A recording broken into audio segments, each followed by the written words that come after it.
إن الله وملائكته يصلون على النبي يا أيها الذين آمنوا صلوا عليه وسلموا تسليما اللهم صل على سيدنا محمد وعلى آل سيدنا محمد بعدد كل داء ودواء وبارك وسلم عليه وعليهم كثيرا. Right, so can everybody see the PowerPoint? Yes. Right, okay, I'm not going to start from the same places. I'm not going to start from the beginning because obviously, as you know, we covered half of the presentation last week. So I'm just going to go to Kinder. Right, so we've got 1, 2, 3, 4 people in the class. The screen is recording, hopefully, yep. Yep, screen is recording. How do I move this thing? That's gone. Okay, cool, that's fine. Right, okay, cool. So we've got, I think we should start. Bismillah, alhamdulillah, wassalatu wassalamu ala rasulullah wa ala rasulullah ajma'in. Surah Al-Fatiha, everybody. Bismillah ar-Rahman ar-Rahim, alhamdulillah, rabbil alameen, ar-Rahman ar-Rahim, malik yawmiddin. إياك نعبد وإياك نستعين اهدنا الصراط المستقيم صراط الذين أنعمت عليهم غير المغضوب عليهم ولا الضالين. Welcome everybody. Today we've got 1 or 2 new people. Alex, welcome to the group. Thank you. You could finally make it. It's an honor. It's an honor to have students. We know that the angels follow the students of knowledge and make their affairs easy for them while they're concentrating on learning. They help in making the affairs easy of people by doing mundane things here and there. And Allah showers mercy upon the student and the teacher, and everything in this world is cursed except for the student of knowledge and the one who helps. And the student of knowledge can be you and I, or it could be scholars. So welcome to the group. Can everybody hear me? Yeah. Assalamu alaikum. Assalamu alaikum. Alex, you still there, yeah? Still here. It's an honor. So just a quick one before we start. What's your previous experience on Seerah? Good question. Only the books that I've read. What are they? Martin Ling's, of course. Collections of snippets here and there. Certainly no classes or anything like that. This is the first time I've ever been in a class. Speaking with scholars who I've spent numerous years with, but this would be the first formal education I'll have had. Right. Okay. So, in your experience, which book has been your most favorite read or the most impactful on you? I actually like Juan Cole's Muhammad. So I know it's not written by a Muslim, or I don't believe it is. But what I like about that particularly is that it takes into account the grand scheme of things, and I think that's one of the most powerful things, because if you have a story that's 1400 years old, and you can see the relevance today in the people and the politics and the problems, it brings it to life. I found Martin Ling's, of course, I'm certainly not going to criticize in any way, but it felt like more of a text to study rather than a story. Yeah, for me, that's the one I've enjoyed the most, I would say. Interesting. The reason you enjoyed a work by a non-Muslim is sadly Muslims lack in storytelling. So most Muslim seerahs are not written in a way that's conducive to deep learning or to deep pondering or to absorption in the story. Because a good storyteller will absorb you. You will dissolve into the story and become one with the story. right? So, you know, like when you pick up a book and you can't put that book down because you're just there with the characters, and it's a whole new world that's been created in your mind. When we were children, when we used to read certain books, and we would get sad when the book would end. Do you remember that feeling? Absolutely, yeah. Yeah, that's because escapism. You've escaped into a world generated by an author with such powerful impact over you that it overwhelmed you, your senses momentarily, and you escaped from real world into that world. And the descriptions helped you. Had it been described less favorably, you wouldn't have connected. But because it was described in such poetic language, romantic language, uh, the scenes were set, right? The scenery was created, details were described. You're there, and then you fall in love with the characters. And when you come out back into real life, you're sad. And then when a new series comes out, it's like, yeah, you know, you're back in the game again. And then that's why people can read stuff like Anna of Green Gables, book 1, book 2, book 3, book 4, all of them, book 5, I think, until she grows up, right? And then all the other fables, the Chronicles of Narnia and stuff like that. That's because they're written in that way. But when it comes to Seerah, you're never going to find a Seerah that's written in that absorbing way. It's interesting. You switched it over. You said you found the Martin Lin's book more of a something that you need to study, more of a research book, and you found Jean Cole's book a bit different. For me, Martin Ling's book is just a story. It's an absorbing story. It's a touching story. It's, you know, you string the emotions when you play the emotions when you read it, but it's not like Jean Cole's, which is sometimes they're sensitive, sometimes they have to take a middle ground, but sometimes non-Muslim authors are very sensitive, even more sensitive than Muslims in their approach to Seerah. For a Muslim, it's a given. You're going to write and you think, okay, we've got ownership of the subject, which you haven't, and you think that you've got a closer relation to the Prophet, so many things are taken for granted. Whereas a non-Muslim is cautious in his approach. So when he writes, he knows the audience is going to be Muslim and non-Muslim, and he knows he's got to show due deference where it's due. So he'll be that extra cautious that unfortunately Muslims leave that part out. Plus those non-Muslims who are writing are generally authors, so they know how to write a book or two. So when they read the subject, they know exactly what they're doing. When they're going to present that subject, they know exactly how they're going to present it. So it has a more powerful impact upon you. Whereas Muslim authors are generally not authors, or they're just part-time authors who think they can pick up a pen and make white paper black. Unfortunately, it doesn't work that way. That's the reason why, sadly, Seerah scholarship in the English language by Muslims is sadly lacking, and the one or two Arabic ones I've read as well are sadly lacking as well. And certainly people like Karen Armstrong, you know, they bring in fresh approaches, and this has always been the case. You can never say we've got a done deal with the subject. You know, that's impossible. There's always small nuances that you can build upon. There's 1,000 different ways to express I love you. Likewise, there's 1,000 different ways to express the same story in the Seerah. And the one doing the expressing, it's a part of him that's coming out. It's his connection to that Seerah that he's bringing out. And it's going to be different to somebody else's connection. That's why we read Seerah widely and we study Seerah widely as well. Seerah as a genre is basically a dramatic story. People think that it's their main connection to Rasul Sallallahu Alaihi Wasallam. It's just the base. That's your first level connection. It's not the be all and end all. It's the first level connection. But to study it well sets the grounds for what comes later. So Seerah is normally taught as maghazi, as battles and feel-good stories. Muslims have been needy for 500 years. Each time Muslims were suffering in the past, you'd see a revival of the Seerah as a genre of maghazi, where they would tell you these dramatic battle tales to get the Muslims fired up again and give them some hope and everything. But like if you want to derive spiritual lessons from the Seerah, it may be a bit more difficult because that's not the genre for it. You need to go to another genre. If you want to derive leadership, yes, you can possibly do that, but you've got to read into it deeper. If you want to show camaraderie, again, you can do that, but you need to deviate from just the Seerah and pull in more hadith. So it's an interlocking circles within circles within circles, surrounded by other circles.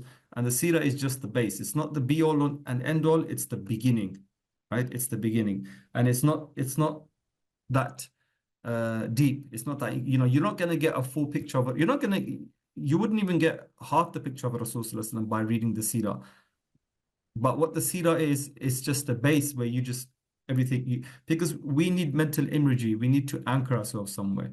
So Martin Lings, he's kept it as just a story, but it's a floating story. So you can create whatever imagery you want. His main idea wasn't to create imagery. His main idea was to create emotion. And he's done that very well, right? You kind of feel like you know how sensitive Rasulullah was, the sense of sadness that prevails through the book in the life of Rasulullah, you know, and that rubs off on you. So many times, like especially me, you feel when you want to mirror who you love. So if you feel they're sad, you make yourself sad. If you feel they're lively, you will feel lively for that day. So many times I would feel a bit down, and I was thinking during the duration of while I was teaching Martin Ling's seerah, was I feeling down because Rasulullah was down? I can't honestly answer that question, but I would like to say yes.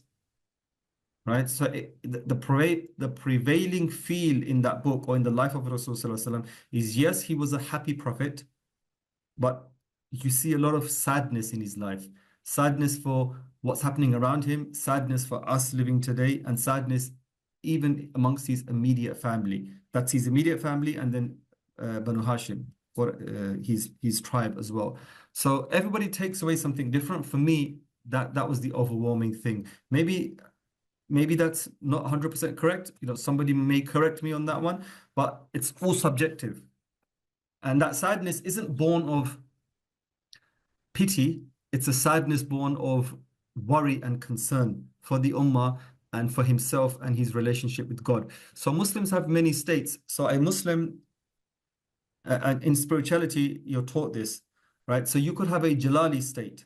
So what spurns you is aggression. What spurns you is anger. What spurns you to become a better Muslim is beating yourself up.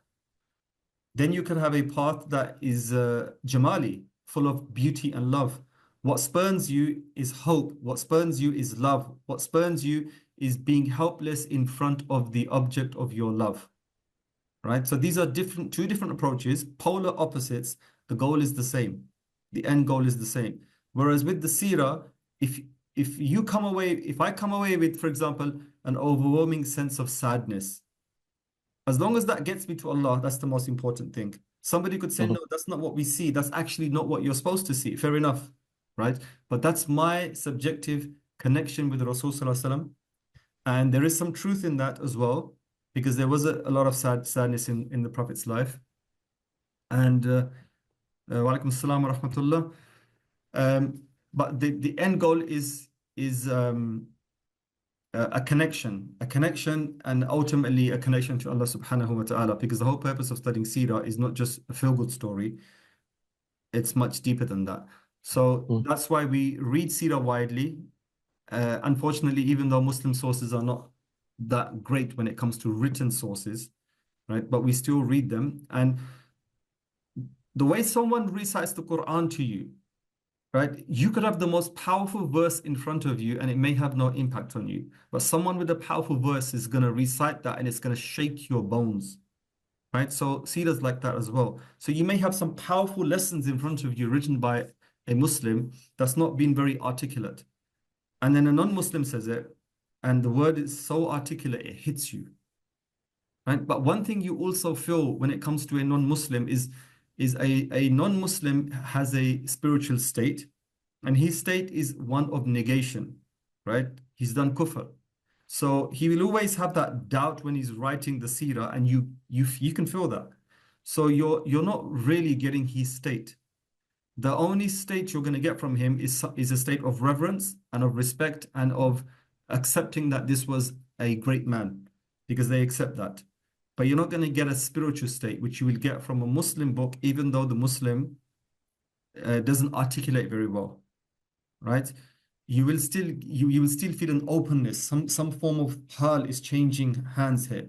going, moving and coming. And you're a passive receptacle. You don't have a choice in that, right? So whereas when it comes to anything above the hal that you're trying to go for by looking at the writing style, maybe you won't find it to your taste and it's jarring and you can't get past that and you're not enjoying the book, and then you have now cut that hal off, right? Which is inevitable because you're in control of what you like and what you're not in control of what you like and don't like, and to a certain degree you're in control of how much you can bear that, right? So if you can't bear to read a book that's not really, it's a seerah book, but it's not doing much for you, you're going to stop reading it. And you stopped reading it because the jarring way of his teaching you seerah wasn't the way you were receptacle to the hal that was behind the reading. So you're subconsciously receptacle to his spiritual state, but you're not receptacle to the written word. So you need both. You need both together. And sadly, Muslims lack that in their authorship. As we live more and grow into second, third, fourth generations in the West, our level of English and articulation and our experiences amongst the wider community will grow. So inshallah, I prophesize that a new style of seerah will emerge, where lessons will be taken from the West and added into seerah, and experiences in the West will be added into seerah, and the seerah will be tailored to cater for people living in the West. And this is just a natural evolution of Muslims wherever they go. I'm waiting for that day. So yeah, there's a lot of works. At the moment, I'm not mentioning works deliberately, but I don't really want to mention works. I've just kept it on Martin Ling's, but towards the end of my seerah, I will start to give away works. But I don't want to mention them now because people may start reading up, and then once you've got a preconceived idea, it's hard to break. If you've never read something before and you read it for the first time, you've generated a preconceived idea and a mental imagery. Somebody comes and it's a bit difficult to break. So I want an empty vessel that I want to pour everything into, and then you can do your wide reading wherever you want, which I actually recommend. And then you'll understand for yourself any mistakes that crop up, shortcomings in explanations, poor use of language, a lack of adab and stuff like that. You'll start to see that. But at the moment, none of you will see that because you haven't been given the tools to analyze seerah. So that's what we're going to do, inshallah. All right, let me put my phone on silent. Right, okay, so we're doing the pre-seerah. We're still in the pre-seerah. We've done I think we've done 18 hours so far, and we're still only halfway through the pre-seerah. I'm not going to take lessons over 2 hours. Normally lessons would carry on for 3-4 hours, but this time I'm going to only do the lessons for about 2 hours, inshallah. And hopefully this lesson is going to be finished. This lesson is called Who Are the Arabs? I haven't exactly given away who are the Arabs. We're going to give clues away as to who are the Arabs, but we're really going to touch on who are the Arabs in the next lecture. Next week is reading week, and there's going to be one uploaded lecture for everybody. If I get through this today, inshallah, and I believe I will. And then when I prepare the next lecture, inshallah, then we'll know really who the Arabs are. So we started from the southern kingdoms, we're moving up. So we're in the middle now.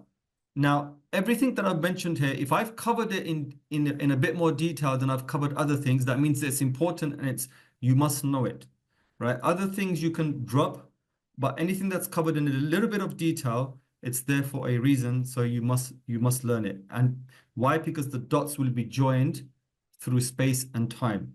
So even though we're referring to something that happened in 2000 BCE, that's 700 years before, 800 years before, 700 years before the birth of Rasul Sallallahu Alaihi Wasallam, right? But the dots join up much later. So I'll mention certain tribes now, and certain tribes I'll touch upon. Maybe I'll bring them up later on, but there's a reason for that. So we were looking at the Kinda tribe. Has anybody heard of the Kinda tribe? Answers, anybody? A quick yes, no? Nope, I haven't. All right, cool. So the Kinda tribe is a very famous and was a very powerful Central Arabian tribe. It was established. It was a confederation of people, but it was given largesse and patronage by the South Arabian kingdoms. So in the beginning, it was the tribe of Sawa. That's the tribe of Sheba, the kingdom of Sheba, not tribe. There weren't tribes in South Arabia. There were kingdoms. And then later on by Himyar. So the Himyar, so the Kindite princes were in effect vassals, you can say, or of the larger tribes, the kingdoms in the south, who basically played off the Arabs amongst, or not all of them were Arabs, amongst the people in the desert, played them off themselves to keep them fighting and or to use a tribe to subdue another tribe or keep their border areas safe.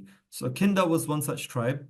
Now, we have this idea of the Quraysh being very powerful and very big. I want you to get that out of your head. Right? Everybody delete out of your head Quraysh being very powerful and very big. Quraysh only became famous after the event of the elephant. Before that, Quraysh wasn't known as a military power. It was never known as a military power. Quraysh's power was derived from somewhere else. And we'll talk about that when it comes. So at this late date, so 2000 BC up till the time of Rasul Sallallahu Alaihi Wasallam, this kingdom existed. I call it kingdom because the Himyar and the Saba kingdom crowned this guy king, right? So the Arabs don't have kings. One of the identifying marks of the Arabs is that they didn't really have kings. They never had kings. The kingship didn't work for them. They had a different set of rules that they followed by. They had leaders, tribal leaders, and a tribal leader was not a king in any way, shape, or form. A king is hereditary. Tribal leaders could easily be removed, right? Removed because if you lost face with your tribe, you lost generosity, you lost your word, or you lost respect, that's it. Nobody would listen to you and they would rally around somebody else, right? And you see a lot of that play off with the Quraysh, the tribes in the Seerah of Rasul Sallallahu Alaihi Wasallam as well. So the Kinda, they were kings because they were crowned by the southern kingdoms. You can call it a king, but they didn't function as kings, right? Like the way we know kings function, because kings have, a hierarchy and an official court and everything. This was a tribal confederation rallying around one person who happened to be called a king, right? So it was in Central Arabia. The capital was Qaryat al-Faw. I showed you pictures of Qaryat al-Faw last time. I'll show you again. Qaryat al-Faw was on the southern trade route just before Rub al-Khali desert. It skirted the desert. I think the desert now comes over it because of the spread of the desert and economic changes. But back then, trade routes kind of skirted Rub al-Khali, and they went towards the northeast, towards the Iranian plateau and those places over there. It was a southern tribe mentioned in the Arabian inscriptions. So we have northern Arabian tribes and southern Arabian tribes. So this is a southern tribe. Why it's important? It's important you'd see as it comes on. They interacted with Saba and the Hadramites, as I mentioned to you, and we read that last lesson. We read that Imr al-Qais, one of the famous poets of the Mu'allaqat. Who's heard of the Mu'allaqat, by the way? Who's heard of the 7 hanging poems in the Kaaba? I have, but I don't know much about them. Yeah, right. So this was the pinnacle of Arab eloquence, right? This is to do with the Arabic language, so I'm not going to give too much away now, but this was something that was the pinnacle of the Arabic language to such a degree that it was worthy of them putting it in the Kaaba, right? And whoever had his name on it from those 7 poets was somebody like the celebrity of the day.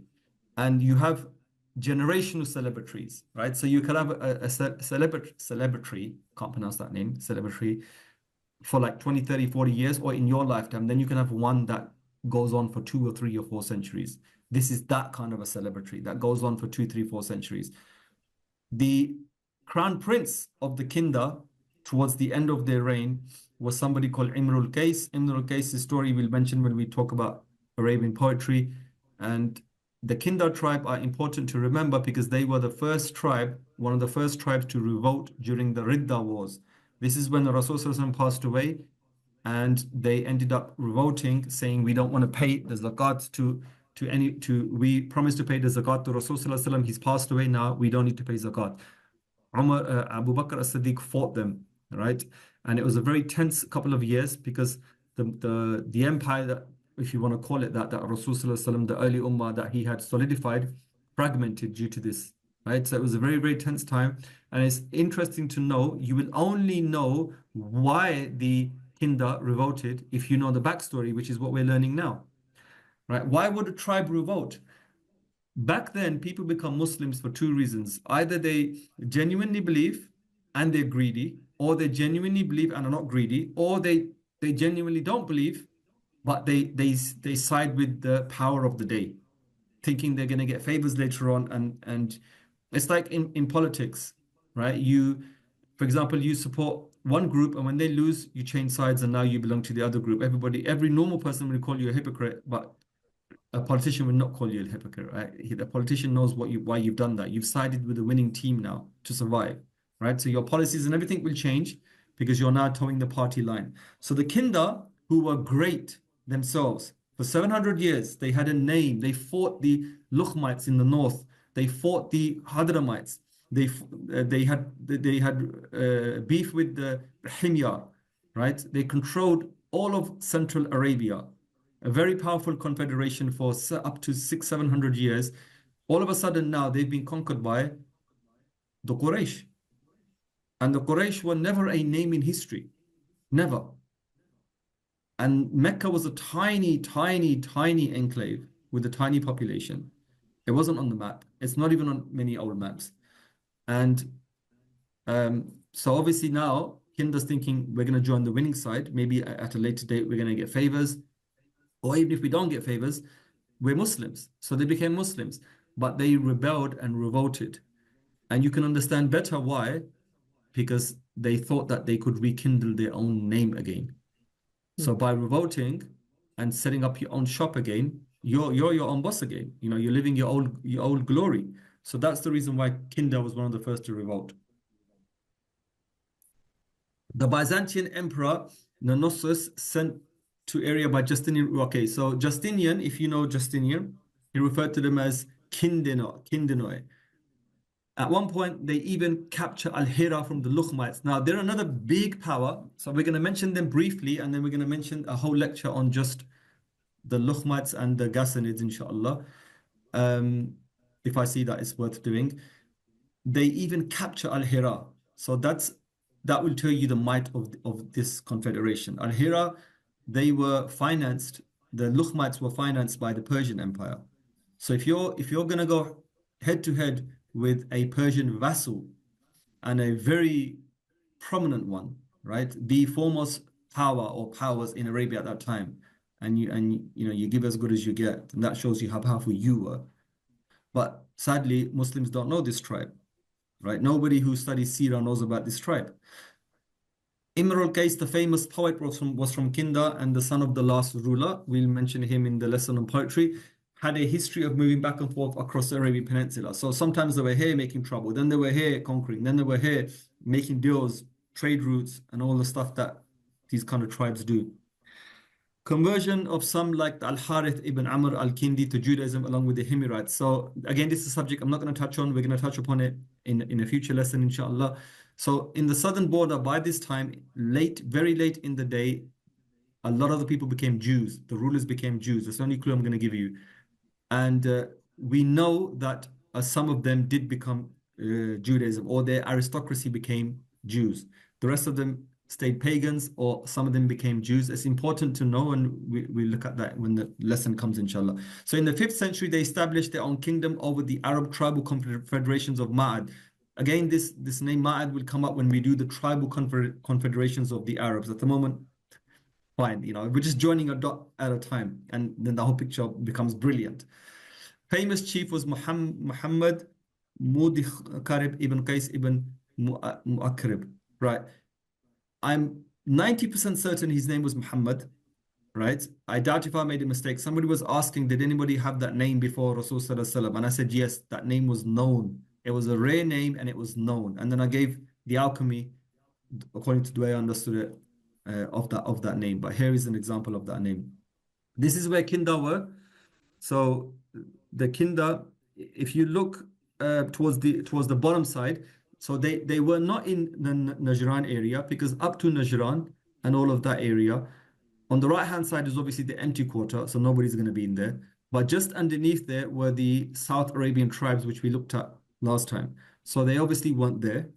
And their stomping grounds were the middle, right? So look, Mecca, they came to the borders of Mecca. The Hawazin, very famous tribe, and then going up, they went to the grounds of the Luchmites, right? Which is very daring and very brave of them. So you could say that they were the first line of defense for the southern kingdoms, and just like the Luchmites were for the Persian Empire, and the Ghassanids on the left-hand side were for the Roman empires. So these are the three biggest players up till the time of Rasul that you must remember are the Kinda, the Ghassanids, and the Luchmites, and we'll talk about them as well, right? Why? Because they feature in the Seerah to dramatic effect. So Qarit al-Faw, right? This is the modern name for it. The old name for it is older. This is from the 1st century BC. So this was their capital that they established, and this is a what's left of a statue, right? And there's some Greco-Roman type look there. So even deep in the Arabian desert, when it came to art, they're going to be influenced by either the Romans or the Persians. And it seemed like most of Arabia was influenced by the Romans. So here you can clearly see a figure that's supposed to be, when I say arabesque, right? I'm not saying Arab, but I'm saying arabesque. Just like when you say South Indian means Pakistani, Sri Lankan, a North Indian, and a Bangladeshi, right? They're different people, but they look similar.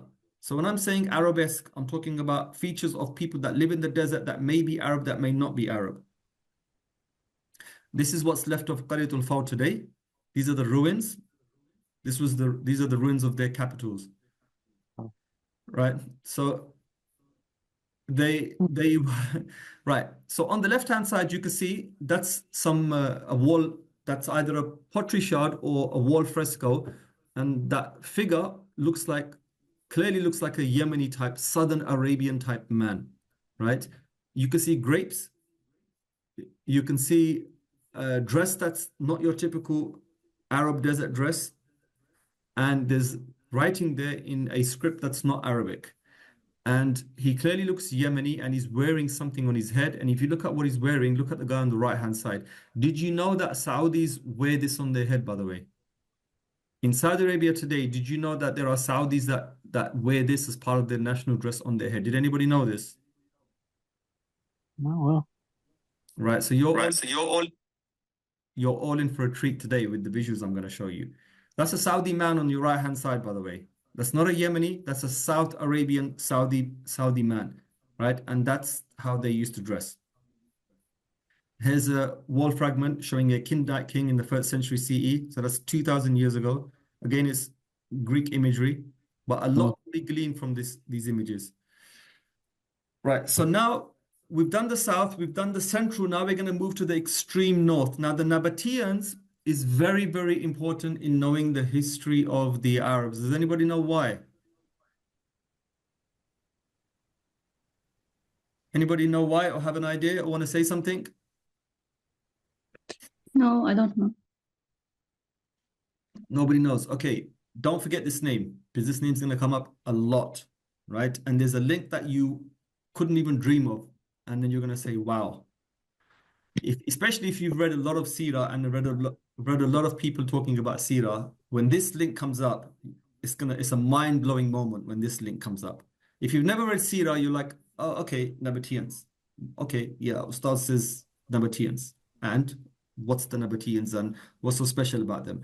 But if you were an expert, someone who had read about 5 or 10 Seerah books and watched 2 or 3 Seerah series online, and you thought you had a good idea of what Seerah meant and what pre-Islamic Arabia was about, then when you read about the Nabateans, your worldview will shake, right? But I know that you lot haven't read anything about what we're talking about, so nothing's going to change for you lot. But really, when I came across the information that I'm going to relay to you lot over the next successive lessons, inshallah, it was a world-changing, like a mind-blowing, sky earth upside down kind of a moment. And I'm not going to lie to you, right? And it's going to be this same moment for Islamic scholars, for all Islamic scholars, It's going to be a north-south pole changing moment, by the way.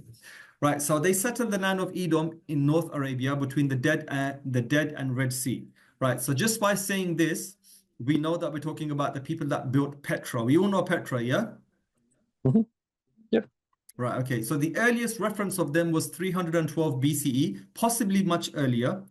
Petra means rock. That's why the Romans named Arabia, the north of Arabia, Arabia Petrea, right? Rocky Arabia. I'm going to show some images. Some images, unfortunately, I can't find, but some images I will show you. As I said to you, in Rub al Khali, we've got just sand, very, very high sand dunes. In the south, we've got mountains and green areas and arid areas, rock and sand, rock and sand. In the north, the terrain changes, right? So when you go from the terrain really gets interesting from Medina upwards, right? For me, the best part of Arabia is Medina all the way up to Jordan. That terrain is the most beautiful for me, but it's also the most treacherous. So you've got whole entire deserts covered in rock, right? Where it's very, very, very difficult for man and beast to traverse. Right? And that's where the companions traversed, and that's where Rasul traversed as well. Right? It really needs to be seen how difficult that terrain is to know what we're talking about. And it's different from what I even told you lot before, because when I showed you pictures of Arabia, the flat desert that the companions knew and walked upon, yes, that's true. But in the extreme north, that also changes. And that merges with the Syrian desert, and it's very difficult terrain over there. So it grew rich on the spice trade. Now, everybody who was anybody, any mover or shaker in Arabia was involved in the spice trade. And the spice trade was primarily frankincense. So these empires were built on the back of frankincense that only grew in one part of the Arabian Peninsula. Today we have trees of inferior quality growing in the Horn of Africa, but really and truly, the fabulous frankincense that for 2,000, 3,000, 4,000 years was coming out of Arabia was coming from the remote mountains and regions of southern Arabia. So these tribes grew fabulous based on just one item. And yes, other spices, they had some other spices and then trade with India and everywhere else brought in more spices. But frankincense really spread through the world from here. And everybody on the route gained, right? So this is the reason why the northern cities, like the Nabateans, like the Didan, Al-Ula, and Taima, and Tabuk, these cities grew, they only grew in the middle of the trade routes. So when we had anybody who was anybody from a superpower invading, so when we had the Akkadians, when we had the Babylonians, when we had the Hakamanich Persians, when we had Alexander the Great, when we had the Romans, and then we had the Sasani, I keep getting it mixed up, Sasani or the Sassanid Empire, the last one before the Muslims took over in Iran. They controlled these, at various points, they controlled these areas. So in the north, and some of them got very close to Medina, by the way. It was called Al-Yathrib at that time. And many of them had got close. Or certainly there was hegemony. I'm very funny with certain words, by the way, right? The Persians had their agents in and around those areas trying to stabilize trade and even collect taxes. So famous Jewish families were sometimes tax collectors for the Persians or the Romans. The Arab tribes, famous tax collectors, because a lot of trade was going up. And of course, the superpowers, why are they invading the Middle East today? Why do they want a piece of the cake today? Because obviously oil. Back then it was frankincense. So everybody who was anybody of a superpower for 3-4 millennia, they always tried to either control the route completely, which they couldn't do, or have a part of the pie, which they obviously could do. So Hegra and Mada'in Saleh, have you not heard of Mada'in Saleh? Yes. Right. Have you heard of Hegra? Not Hegra, but I have heard of Madain Saleh. Right. Hegra, by the way, is the original name. Right. So Mada'in Saleh is a name that was given later by the Arabs. The real name is Hegra in Old Arabic, and in modern Arabic is Al-Hijr. Right. Al-Hijr. It's rock. It's all rock. It's beautiful landscape. It's a rocky landscape, and it carries on from there all the way to bits change in the middle, but then you get to Petra, and then it starts again, right? Originally, desert nomads with Arabic roots, not Aramean. So the Arameans, predating the Arabs, lived in that area as well. So we're not going to mix names like Arab and Aramean. And the name Amman in Jordan comes from the Ammonites that lived there. The Ammonites and the Edomites and the Arameans, and these people lived in small kingdoms in that area much before the Nabateans. The Nabateans were a late entry, but the Nabateans are the most important piece in the puzzle to do with the Arabs, by the way. And most people are not aware of this, unfortunately. Many theories as to where they came from, which is not really our concern until another lecture. Yemen east of Hijaz. They share deities. I don't know why I wrote that. They share deities with North Arabs and Hijaz. Right, here's another massive clue. Massive clue. They share deities with North Arabs and the Hijazi Arabs. Right? There's a massive pantheon of various gods which we look at in Arabia. This is something that, again, nobody teaching Seerah touches upon, but it's very important because it allows you to join dots and gives you a much better, clearer picture, which we look at as a complete separate subject. This was their haunt. This was their stomping ground. At the top, at the bottom end, that's North Arabia. So that's very close to Medina, very, very close to Medina, right? And that's the kind of area they controlled. Now, when we visualize this kind of area, don't think boundaries and that's it, they're fixed. It's a fluid area, right? So you have tribal affiliations going very far out into the desert and stuff like that, and it's fluid, it moves, right? And then you get, other empires kind of nudging their way in and gaining a town towards the borders and taxing it. So this is more to do with history. I don't want to go down that road. It's very fascinating, and there is a lot of history there, by the way, right? But obviously this is a Seerah class, so we're just going to keep it short. So here's a quote by Erastinus of Cyrene in 202 BC. He records from his source that one passes through the land of the Arab people such as the Nabateans and Hegrians. So they've called it Hegra, right? And he says Arab people, right? Do you remember I told you that there's no clear understanding of what Arab meant back then and where the Arab people started? Because for those people in the far west, the whole area was Arab, depending on who you asked, right? It was either further, it was bigger than that, or it was shrinking. Parts of Iran was Arab, parts of Egypt was Arab, and at other times, no, it was just Central Arabia. So we still are not 100% sure who the Arabs are, and we only really know who they are in succeeding lessons. So this account of Diodorus Sicilius, so many of these names now you've probably heard a few times from me. His chief source was the historian Hieronymus of Sardia, a high-ranking official in the court of one of the generals of Alexander the Great, and his record clearly depicted their nomad roots. So they live in the open air, claiming... Actually, can I have somebody read this? Because I want some interaction. If I read, you'll go to sleep. Haider, are you there?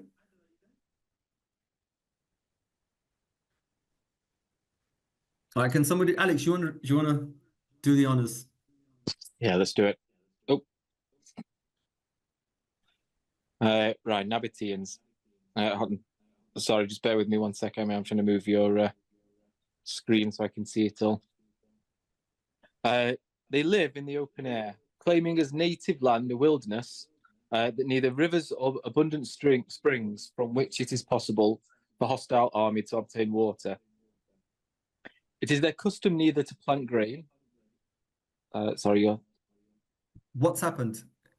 I can see the screen, but I've got like a window in window that's just over some of it. I've moved it now. So it is their custom neither to plant grain, set out any fruit-bearing tree, use wine, nor construct any house. And if anyone is found acting contrary to this, her death is his penalty. They follow this custom because they believe that those who possess these things are, in order to retain the use of them, easily compelled by the powerful to do their bidding.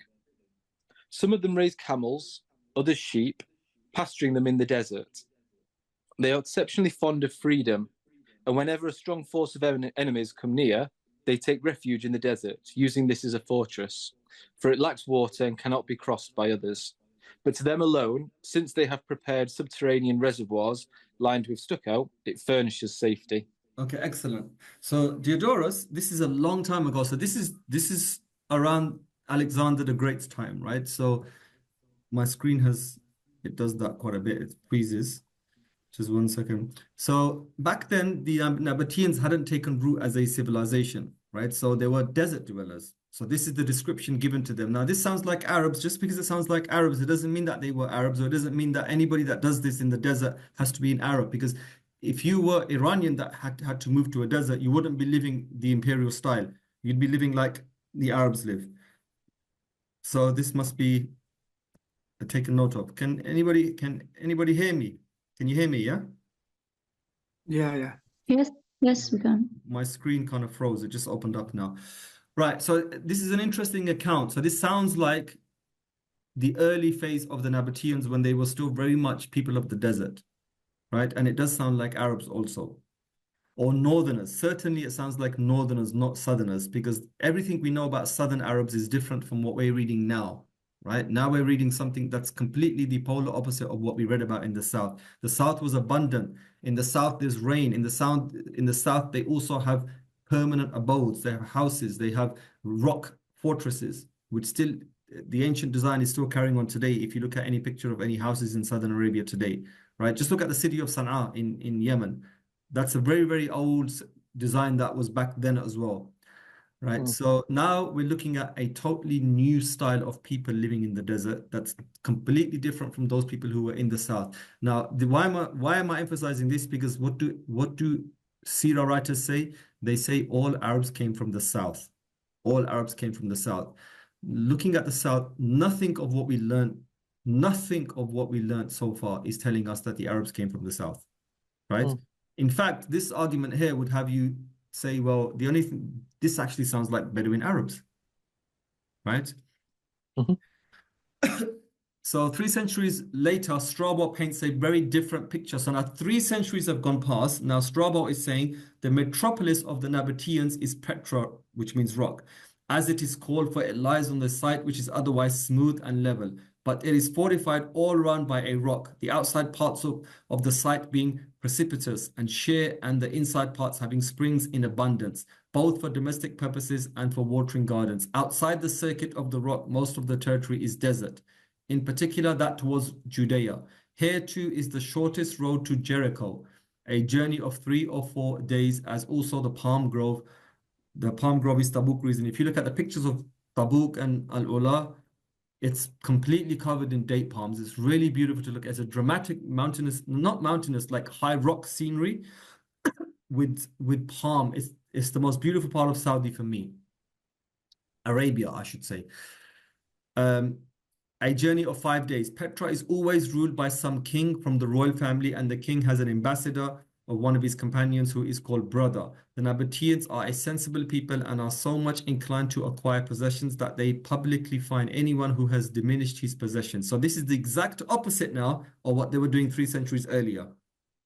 Wow. And also confer honors on anyone who has increased them. Since they have but few slaves, they are served by their kinfolk, for the most part, or by one another, or by themselves, and the custom extends to their kings. Their homes through the use of stone are costly, but on account of peace the cities are not walled. Most of the country is well supplied with fruits except the olive.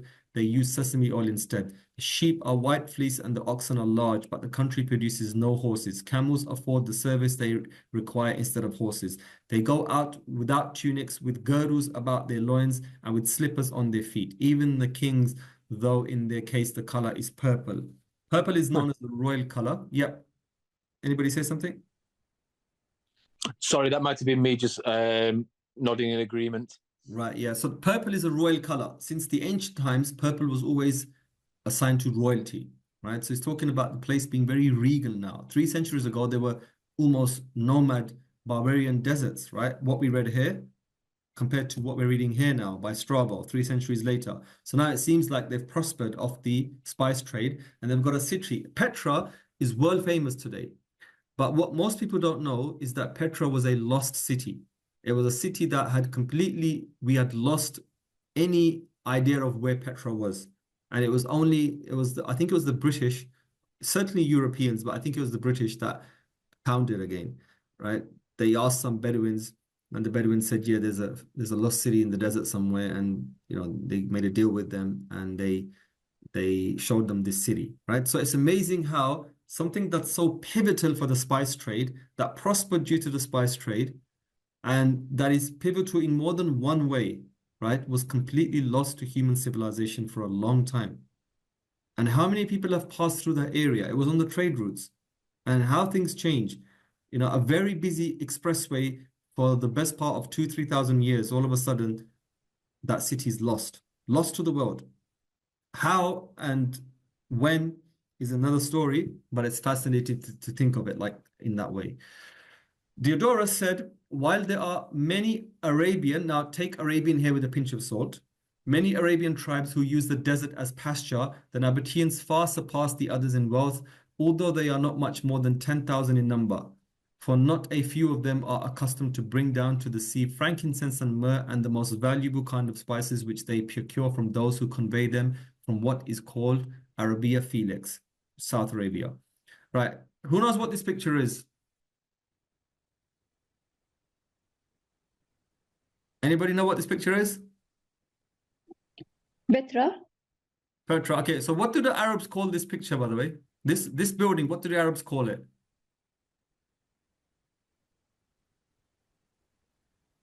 Anybody know? No idea. They call it Al-Khazane. This is known as the treasure house, right? Even though we don't know its use, right? But I was expecting somebody to say something, but nobody said it. This is that famous building you always see in Petra, right? Mm-hmm. Yeah. No, it's not. This is it here. Right. That is in Petra also. We're only shown this building.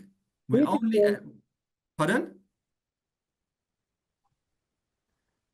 Right. So this building is the one that you see in all of the pictures. Right. But Petra is not just this building. Petra is a whole city. So you don't get just this building. You get many buildings like that spread across the mountainous landscape of Petra. Right. This is shown because this is the most beautiful. This is called the Khazane. Right. And Mada'in Saleh, by the way, does anybody know the history of Mada'in Saleh?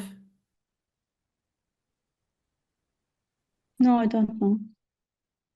Anybody else know? No. Nope. No. No. Why is it called Mada'in Saleh? There's your clue. There's your clue there. The story of Saleh, Prophet Saleh, right? And the camel. You've heard the story. The people of Thamud. You've heard the story of the people of Thamud, correct? Yep. Yeah. Right, okay. Now here's another misunderstanding that nobody gets. Nobody gets this other misunderstanding. I showed you something here. I said to you, this was the domain of the Nabateans. So Petra is firmly in Jordan. It's in the southern border of Jordan and Saudi Arabia. And they covered Sinai, they covered Gaza. Gaza is a very famous town, by the way. Gaza existed in the past, and it was the border town between Egypt and Palestine, just as it is today. It wasn't called Gaza back then. They had a variety of names. Some call it Gaza, but really there's a city in Gaza called Raf'a. Raf'a, right? What does Raf'a mean, Amani? You don't know? Near to rise up from rise up. Yeah. So Rafah is the top end of Egypt, and it's the bottom end of Palestine. So it's like the head part of the entry into Egypt. That's where you would enter Egypt from. And even today you enter Egypt from there. So the Nabateans controlled that, and the Nabateans went up to Syria. So they even went as far as Hama and Hims, and even as far as Aleppo, Halab. They even went that far as well. And then they were superseded by the Tadmor, by the Palmyrene afterwards, but that was their area. So in the south, they went as far as almost as close to Medina. Now, this is only about 100 kilometers away from Medina. This is the famous, you know, where Rasulullah was passing on his campaign, going to Tabuk, and the companions stopped there. Have you heard the hadith, or should I narrate it? Please narrate it. Right, okay. So Rasulullah was, there was an expedition of 30,000 of them going to Tabuk. They were going to fight the Romans, right? The battle never happened, but they were going to fight the Romans. And that was a huge successful enterprise in politics, right? And we look at the wisdom of that. There's 8 or 9 wisdom. Even ChatGPT will give you the 8 and 9 wisdoms, right? Of the benefits of that exercise of all of the Sahaba going up to face the Romans, which never actually happened, but that was the news. The Romans were coming down. They passed through this valley, right? Now, Petra is very, very famous, but what people don't know is these buildings that you see were actually part of the Nabatean domain, which came all the way down very close to Medina, right? And the Rasul was passing through this valley, and the companions, they stopped for a while, and the companions started to gather water from the wells and started to make their bread. Rasul saw them doing it, and he said, stop. He says, empty your water skins and the dough from the bread that you lot are starting to prepare, give it to the camels. And then he took them all further, and he found the well of Salih, and he used the water from there. And he said, this is the place where Allah's punishment has descended. Do not enter here. Do not enter their dwellings. Enter upon them, except that you are weeping. I.e., why would you want to hang around a place where the punishment of Allah we know had descended? Right? You may be living in a place now where in the past the punishment of Allah had descended, but you're not aware of that. We don't know that. Right? Yes, we know that 2,000 years ago, for example, in Londinium, there was a plague. That may have been the punishment, it may not have been the punishment. But when Allah identifies clearly in the Quran and says, this is a punishment for the people of East London, the plague pits, or whatever, right? No disrespect intended to the kalam of Allah, to my own speech here.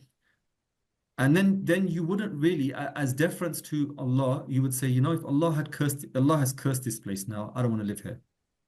Right? So this is a sign of your slavehood. So the actual ruling of can we be there or not takes different rulings, but this is the general understanding. So they left that place, right? He said, lest the punishment befall you, right? So Muslims for 1400 years have identified this place with Thamud, right? Now, this building in front of you, by the way, anybody know what this is? No, I don't. No, I don't. Right. Look at the size of it. Can you see there's an Arab man standing on the bottom left and there's another Arab man in the doorway? Yeah. Right. So you see the Yes. size, that's a grave. That's a tomb. That's a tomb. So there are 151 such structures in that area of Saudi Arabia, covering a vast area. And every single one of these structures is a tomb that we didn't know was a tomb until we ended up translating certain languages, as I told you in previous lessons. For the longest time, the Muslims would equate this to be the dwellings of Thamud. So where are the dwellings of Thamud? And what about the hadith of Rasulullah? That's a topic for another day. And this, what we need to know at the moment is the Thamud, which we're going to cover in this lecture as well. I give you a lot of information on something that's very important, and I give you a little bit of information if it's not needed in the Seerah, if it's not needed in your prehistory, right? So the Nabateans are going to be mentioned a lot in successive lessons as well. The Thamud are not going to be mentioned a lot because there's not much information there, and it doesn't interfere with your Seerah. Bani Ghassan will be mentioned a lot. The Lukhmites will be mentioned a lot because they feature in the Seerah, and your perspective will shift when you understand who those people are. But Thamud, no, less so. The only feature of this area in the Seerah is that one hadith where they passed through this area. And Muslims have misunderstood. They didn't know what these buildings were, and they said these are the buildings of Thamud. These particular buildings that happen to be there, that Rasulullah said that just go past them, right? It's the whole area of Thamud. And not Thamud has always been known as by the, I can't remember the word, and there's a linguistic word for it. So you're either known by people are known by the land they live in or by their ethnicity, right? So in this case, it was the land area. So who were the people of Thamud? We don't know. These people came much late. They were the Nabateans. They were there 2,000 years ago, and once the Romans quashed them, they disappeared. They left these beautiful buildings, and that's a massive structure. Now, for the first time in Saudi Arabia, these places have been opened up. They're like open-air museums. You can actually go there. You can do day excursions or 2-day excursions from Medina or Tabuk. Tabuk's around the corner from there, and you can go to these places. Sheikh, just quickly, is Petra then a place where Thamud were? No, Petra is... Just area. Go on, carry on. Just this particular, because I think it's known as Al Ula. I think my wife wanted to go visit, didn't it? Is that specific area that Thamud, not Petra as well? That's just a similar culture. It's all a similar culture. Basically, the reason it all looks the same is because this whole area was inhabited at a very late date by the Nabateans. So all the architecture you're looking at is Nabatean, and right. So even if you go from here, any of the cities, it's all Nabatean. Al-Ula is actually the Dan or Didan. It's an ancient city, and it was populated by another civilization called the Lihyites, Bani Lihyan. There's not much resources in the English on YouTube on the internet on Lihyan. They're very little understood. There is some stuff in Arabic. So if any of you can speak Arabic or read Arabic or understand Arabic, type it in YouTube on Arabic. There's a Arab archaeologist. He's done a lot of good work. He's gone to the places, and he's going to show you wonderful stuff that you cannot find on the internet, right? The best pictures are all preserved, all like copyright pictures. So I couldn't really find any good pictures, but really this is like, awe-inspiring. When you see this, that's a grave, right? And we all talk about Egypt, right? Who's been to the pyramids, by the way? No, not me. Right, that's something to see, right? That's something to behold, right? And especially when you go inside the pyramid, by God, that's something to behold. How ancient man managed to do that. Likewise, when you see, if you've seen the Colosseums, the Roman Colosseums, I'm not talking about the one in Rome, I'm talking about the one in El Jam in Tunisia, I'm talking about the one in Syria, I'm talking about the one in Jordan, I'm talking about the old edifices of the Romans that are still standing. When you see the architecture and the scale of them, you think, wow, that was a superpower. Likewise, when you see the Iranian civilization and you see the scale of their structures, right? Ctesiphon holds the biggest freestanding arch in the world. To this day, that arch was the central doorway of that palace in Iraq. And when you see it, you're blown away, right? So likewise, you're seeing a tomb, and look at the scale of that tomb. And where is it? In Arabia proper. And yet the world didn't know, right? Everybody knows Egypt, everybody knows, but this is why I find Arabia the most fascinating, because it's the least understood, the least studied from an archaeological perspective. Forget the ulama and the mashayikh, right? The mashayikh claim to have a monopoly on Arabia. They don't, right? Yes, they have a monopoly on the sciences, but they don't have a monopoly on Arabia. It's not their field of expertise. So when they keep repeating the same thing, Jahiliya, nothing there worth talking about. Millions walk away with an image, oh, Arabia is nothing. It was full of madmen, it was full of Jahil people, and it was full of nothing. Excuse me? Those madmen you talk about made this, and this is a grave. We keep banging on about the Taj Mahal. The Taj Mahal is not a mosque, the Taj Mahal is a grave. It is a tomb made for his bride Mumtaz Mahal over 22 years. He bankrupted the state. That's how lavishly rich it is, right? He almost bankrupted his state. Ultimately, his son had to get rid of him to wrest back control of the empire, right? And that's on the same scale as this, right?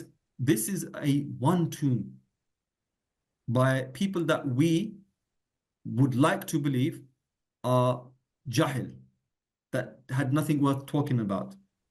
Well, go to the Arabian desert, scratch the surface, and you start to see stuff like this, which they don't even know exists. So if they do know it exists, they don't tell you about it because they don't know how to tell you about it, right? So let's interpret this.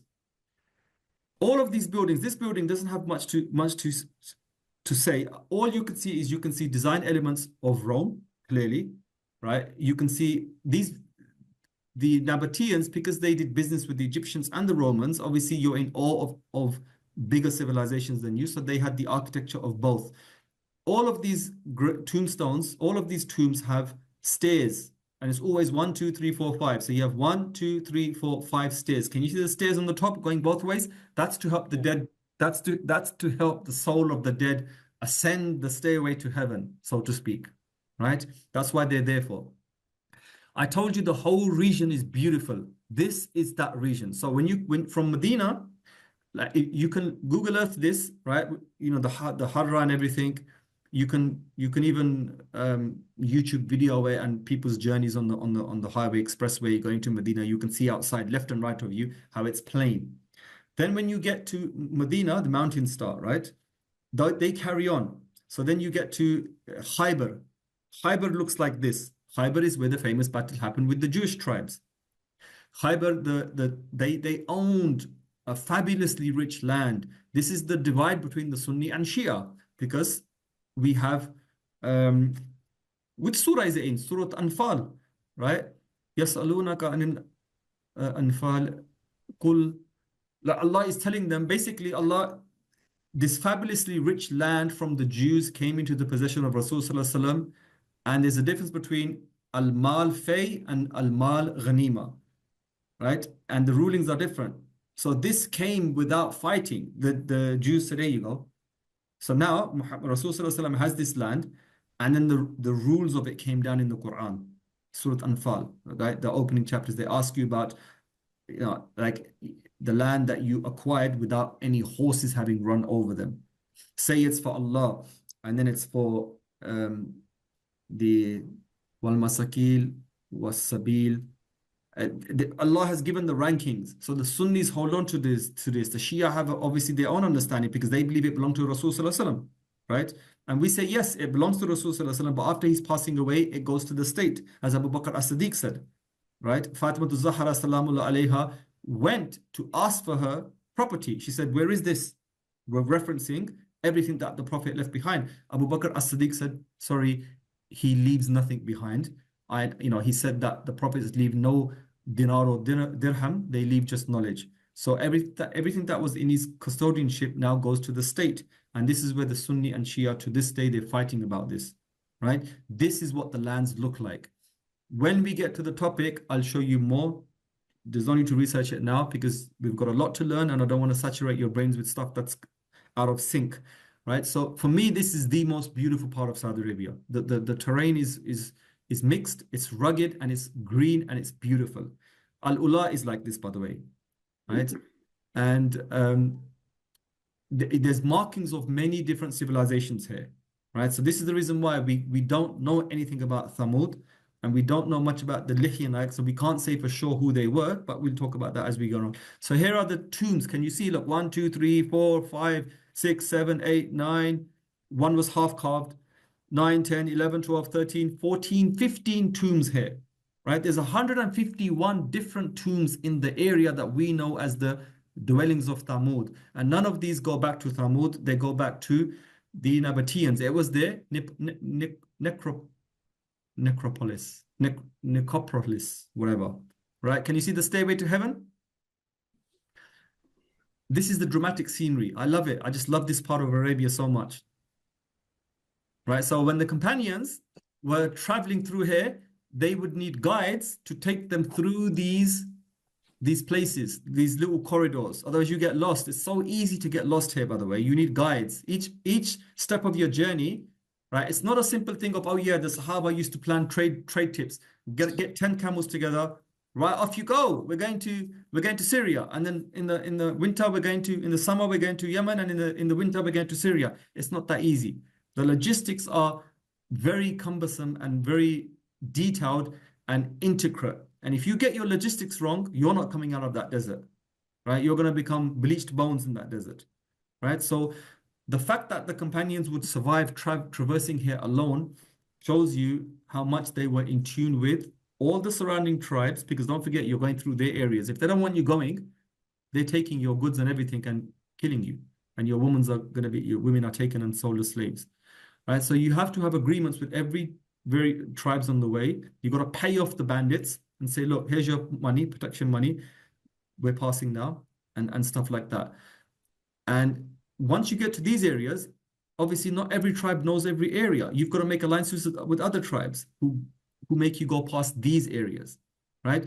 And then the problem with this area is very easy to get lost, because imagine walking through these mountain corridors. These are very high hills, by the way. They're like very, very high, right? So when you're walking through here, yes, it's easy walking, but you take a left and a right and a left, and where are you now? You don't know, right? And if you study the early wars between the early Saudi state and the armies of the Sharif in Mecca and the Ottomans, or especially with the Muhammad Ali Basha of Egypt, when the Ottomans said, go and fight the early Wahhabi movement. It was in such areas like this that they got defeated, right? The Wahhabi Najdis retreated, and they knew this area, and I don't know which ruler it was. Was it Muhammad Ali Pasha's forces or somebody else's forces? They followed them here, and they stopped, and they came back, and then they got attacked. It's interesting, but it's a tangent. But that's how these places work. So when you go past these places, then you get the worst kind of terrain. It's desert covered in rock, covered in sharp rock, and your horses and your camels, and you have to traverse that. And if you fall, right, you're going to cut yourself. Your hands are going to be cut. It's really very difficult terrain. So it's a testament to the Arabs that they survived. And you can see the distance is green. Those are date palms, right? And this is what the scenery looks like, right? And don't think small scale. Don't think, oh yeah, look, don't forget that's a doorway. That's a doorway of a man's height. So that's a massive edifice. So again, here we can see Arabesque and Egyptian-esque structures. Not Arabesque, sorry, Romanesque and Egyptian-esque structures on the design thing here. This is inside. It's a necropolis. It's a graveyard, basically, right? So these are tombs, right? Probably family tombs, or however you want to call it. It's stunning architecture, natural architecture. You can go through these inlets that have been described. So notice on the left-hand side, there's a niche. And then slightly further, there's another kind of, they tried to make a niche. So, and then on the right-hand side, you can see this, again, you can see something on the wall, right? So what was this? Why was this? Is it a natural phenomena, or was it made by them? Why was it made? They all serve purposes. Nothing was made, oh yeah, someone got bored and he pulled out a hammer and chisel and started hammering. No, there's no hammer and chisel back then. It's rock, it's hard work. You're not going to start doing all of that stuff. So there's always reasons for this, and it's fascinating to know. Sometimes we have the answers, sometimes we don't have the answers. When we find the answers, it's like the best moment in the world. Here's two tombs here, right? We even know of the names of the people that were in some of these tombs. We know which tomb was royal, which tomb wasn't, because there are markings in the indications. I didn't bother popping them. I just wanted the pictures, right? Some very intelligent Arab decided to write graffiti, spoiling a 2,000-year-old building. And you can see this. You can see the face mask in the middle, and the snakes on the left and right. These are all taken from either the Romans or the Egyptians. On top, that looks like an eagle, possibly Roman design. The two jars on the left and right, probably Roman as well, right? It's a combination of their art. Here's another one. Here's another one. And here's a whole host of them. It was in the past, in essentially quite an isolated area. Yeah, it's an isolated area because it's not easy, right? You get lost. Even today, when you're traveling by bus from here to the north, when you go through this area, there's no service station. So this is the hardest trek of the journey, because if you break down, you're far from anything. There's not much life here, and there's no service station. So you're not going to get help or fuel. If you run out of fuel, you've had it. So this was the most difficult part of the journey when you go from here to Jordan, even today on bus. And it's beautiful. The Saudis are capitalizing on it now. They've made resorts and stuff there. They've spoiled it. Petra is still normal. You get there by donkey or by horse or by walking. Here, you park up in a 4x4 right outside it. I mean, it just looks tardy. You've got a 4x4 Jeep parked next to a building that's 2,000 years old, and you're just mixing both up, and it doesn't do justice to the whole atmosphere anymore. But then the Saudis were not known for walking 2-3 kilometers to get to these buildings. They want to park up outside everything. No disrespect to them, but that's just the way they like to do things. Here's another tune. Here's another one. Absolutely stunning.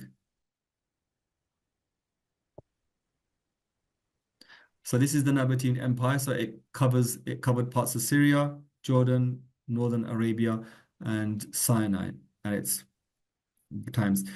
This, I've seen this in real life. If you go to Jordan, go to the museum there, you'll see this there. This is one of their gods. We're going to talk about gods in another lesson. Then we have the Lihyanites. So the Lihyan, Greek Lichonoi, known as Dadan or Didan. That town, the name, that's what it was known back then. Powerful organized kingdom in the north, spoke the Dantic language. Aha, look, no Arabic. Who are the Arabs? Still, we don't know who the Arabs are. They didn't speak Arabic. Didan is today called Al-Ula.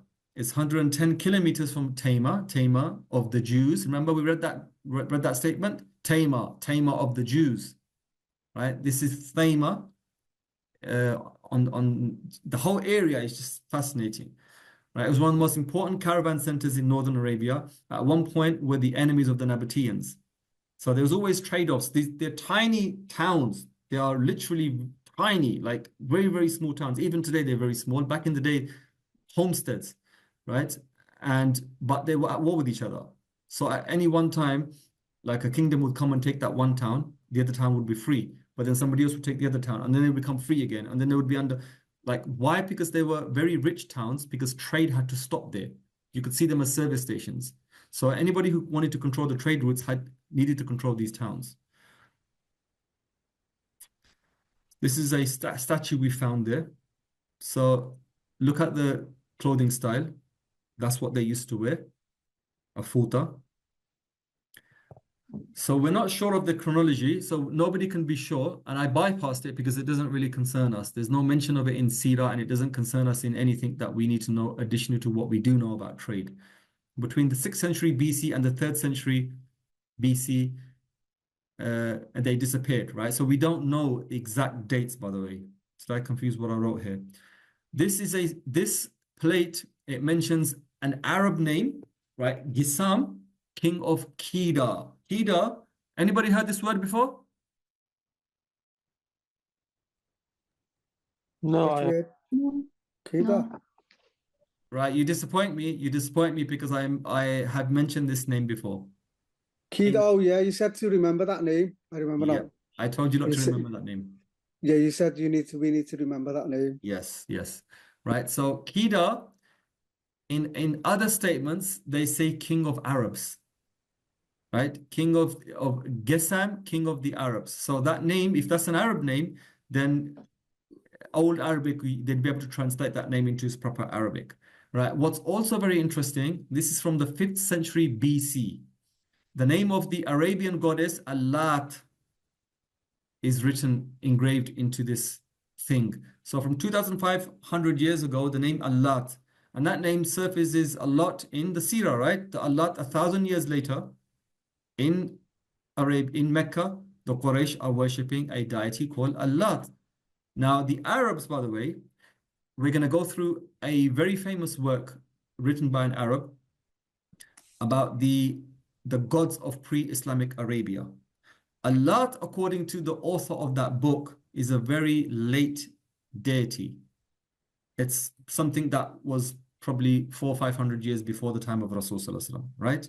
But here we've got an attestation of it going back 1,000 years before that, right? So it just shows you that how many gaps were in the knowledge of early Seerah writers, early chronologers, and then how many gaps were up to recently, how many gaps there are in our knowledge. And every 4 or 5 years, we come across a magnificent discovery that enlightens us even more and corrects our understanding of what really was going on in the Arabian Peninsula at that time, right? So, and now we thought Allat was a pagan deity of the Arabs, of the Quraysh, right? Allat, Al-Uzza, Manat. Hubal was their prime deity. Hubal was the center for the worship of Hubal was Mecca, right? Allah mentioned 3 deities, and we know that they worshipped hundreds of deities. But here we're getting some information that this deity was not just worshipped in Mecca, it was worshipped far in the north as well. These are all clues we're building to who are the Arabs. So remember these things, right? I'm building clues up for you. This is the Taimur stone. This is again found in that area, right? The writing there is not Arabic. It's written in another script. And this is talking about, I don't know what is this talking about. I don't know why I included it. I know why, but I forgot why.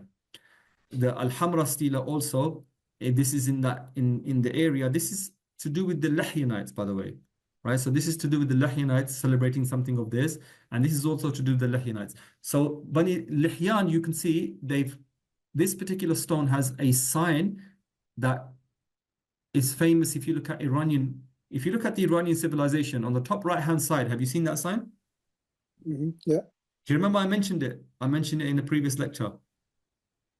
That sign was adopted by the Iranians, but prior to them, the Persians, it was the Akkadians and Sumeria, the Assyrians used it, and they say it goes all the way back to the Sumerians, right? So this is like a 6,000-year-old design, right? And why did the Lahyanites used it? Why did they use it? Because where this is found in Taimur was the stomping ground of Nabonidus. We studied that last lesson, that he wanted to control trade. So he lived 10 years there. He left his capital to his son in Iraq, and he moved to this area in the middle of the desert in a tiny town, and he lived there for 10 years to control the trade. And then he had tax collectors and all that.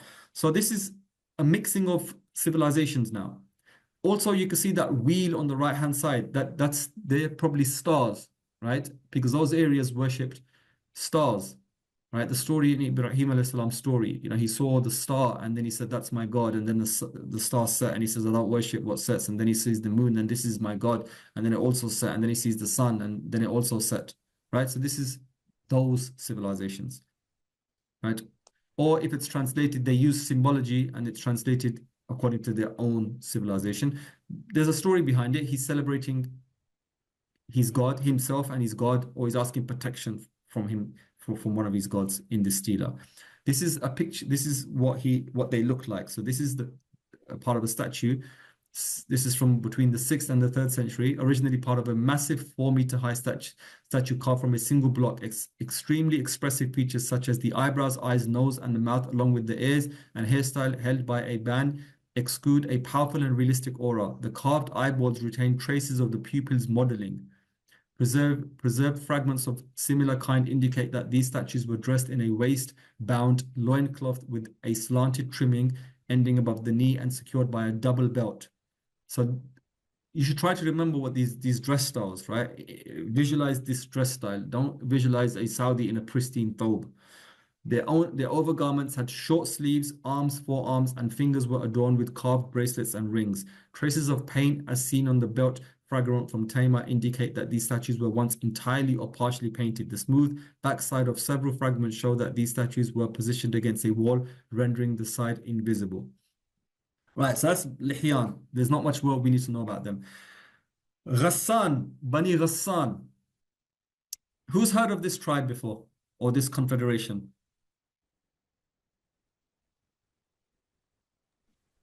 I have heard of them, but I don't know much about them. Right, they feature. Yeah, what's that? Sorry, no, I was going to say I have, yeah. Only more about the location than who they really were. Who they really are, right? We tend to. I've never seen in a Seerah where they've mentioned this, right? But Rasul Sallallahu Alaihi Wasallam, is it here? Okay, it'll probably come up. I don't want to spoil it. So let it come in its own narrative. Right, so the Ghassanids, Al-Ghassasina, right? Amani, you know about this, right? Okay, so they are the sons of Ghassan. They're also known as the Japhanids. Their later name is Japhanids, but they are Ghassan. they immigrated from Yemen in the third century. So there's various reasons why tribes from the Yemen moved to the north. The one reason that's given again and again is the breaking of the dam, right? The dam had successive breaks. There were successive disasters. So you can't just simply buy into the story that the dam broke and everybody moved up north. No, it's not as easy as that, right? Historians cannot just take one statement and say, oh yeah, this is the reason, right? But we do know that they didn't originate in the south. I'm not going to use this word ever again, right? No Arab or Northern Arab originated in the south, right? That's a 1,000-year-old story that we've been told that holds no weight. Absolutely no weight when they say that, right? So they immigrated from the south. How they ended up there is the secret of another lesson, the most fascinating lesson today, inshallah, for me, right? But they immigrated to the north, and they basically, what happens is when you leave one area to another area, you either displace who's there, and then they move on, and it's a knock-on, like a snooker ball kind of effect, right? It knocks every tribe out of sync, or nobody lets you stay because you're not strong enough and you've got to bypass everybody and go to an area where there's nobody. So the Ghassanids had to bypass everybody and go extreme from the south to the extreme north now, right? And that's where their star shone, if I'm allowed to use such a shirky phrase, right? Astaghfirullah. I don't mean it in that way, but that's where everything became glorious for them. They became Christian in the north, or may already have been Christians to escape persecution in the south, right? And we're going to look at religion in another lecture. They were a client state of the Romans. Pre-Islam we think they were Christians from the south, but they definitely became Christians in the north. They joined the Malachite and the Syriac churches in Greater Syria. So these are different denominations than what we know in Europe. The predominant denomination is Catholic in Europe. And then obviously when we had the Great Schism, we had the Reformation, right? And the Reformation was a reformation from the reforming of the Catholic Church, basically. And then obviously you had Henry VIII in England who said, up yours, I'm going to set my own church, right? And I'm going to become the head of the king, the Church of England, right? Because he wanted to marry, I think it was Anne Boleyn or whoever, and he couldn't, the Catholic priest, the Pope wouldn't allow him. So he said, to hell with your church, I am going to found my own church. That's why we have the Church of England, right? The famous, the Methodists, Pentecostals and everything, they are just offshoots of the same thing, right? But really the oldest churches, the oldest denominations go back to Greater Syria, which is Jordan, Palestine, Lebanon, and Syria. So what were the original Arabs? What was their faith in that time? They were Christians, but of what rights, right? We have the Lebanese today are, I can't remember, Jacobite or something like, no, I don't know what the Lebanese Christians are. But there's a name, Miphosite. We look at the versions of Christianity, inshallah, in another lecture, but they belong to those churches, right? What's that? Was it the Marionite Christians? Marionite, yeah. The Marionite, the Lebanese church is the Marionite church, right? The Church of the East. So the churches of the East are Maronite. They are the Nestorian church. You've heard of the Nestorians? Mm-hmm. Yes, absolutely. Yeah. The Nestorians were obviously outcasts, just like you'd say the Mormons, but the Mormons are like a heretical group, but the Nestorians were a Christian group that were excommunicated, and they stayed apart for 2,000 years, and only recently have they had an understanding again. Another famous church of the East is the Greek Orthodox Church, which is the Russian Orthodox Church, kind of is that kind of a thing. And they're all similar. They're very, very similar. They have slight differences in Aqidah, right? So like we have differences in Aqidah, they have differences. For example, Christ. Is Christ the essence of God, or is he human, or is he half human and half God, right? So it's these kind of fine nuances that these churches fight over. The actual physical outlay, the table spread of the church's physical aspects, they differ widely. For example, even if you know just the church styles, right? So in Catholicism, you have, why am I spoiling this? This is for the lecture on religion, right? So the Ptolemy in his geography locates a tribe called Hassanite, Ghassan in South Arabia near Jazan. They arrived in Syria between 250 and 300 AD, plus later waves in 400, right? So they carried on trickling up from the extreme south. This is Today, Jazan is inside Saudi Arabia. It's just right by the border of Yemen, and then it went up to the extreme north, right? And this was the area, right? So by this time, the Nabateans had finished. The Lehianites, the Nabateans, all of the early antiquity stuff had gone. This is late antiquity now, right? So these are the last. This is the last kingdom, should we say, of people in that area before Islam took over, right? So don't forget. Remember, I said anything that's close to the time of Islam, you really need to know about it, right? So they were again. Now, don't forget, they didn't go as far as Medina, right? They stayed in the extreme north, and they didn't really care about Taima, Al-Ula, or any of those areas, and they didn't need to. And we'll see why as we go on. They were overthrown by the Muslims in the famous Battle of Yarmouk in 636. We'll study that after the Seerah, inshallah. Surviving literary accounts of the Ghassanid courts show one of luxury and cultured life. So these people were the patrons of Arabic poetry and music and art. So you had the Lughmites on the other side, and then you had the Ghasasina on this side. So this is the heyday of the Arabic language and of Arabic poetry. So obviously you have a poet.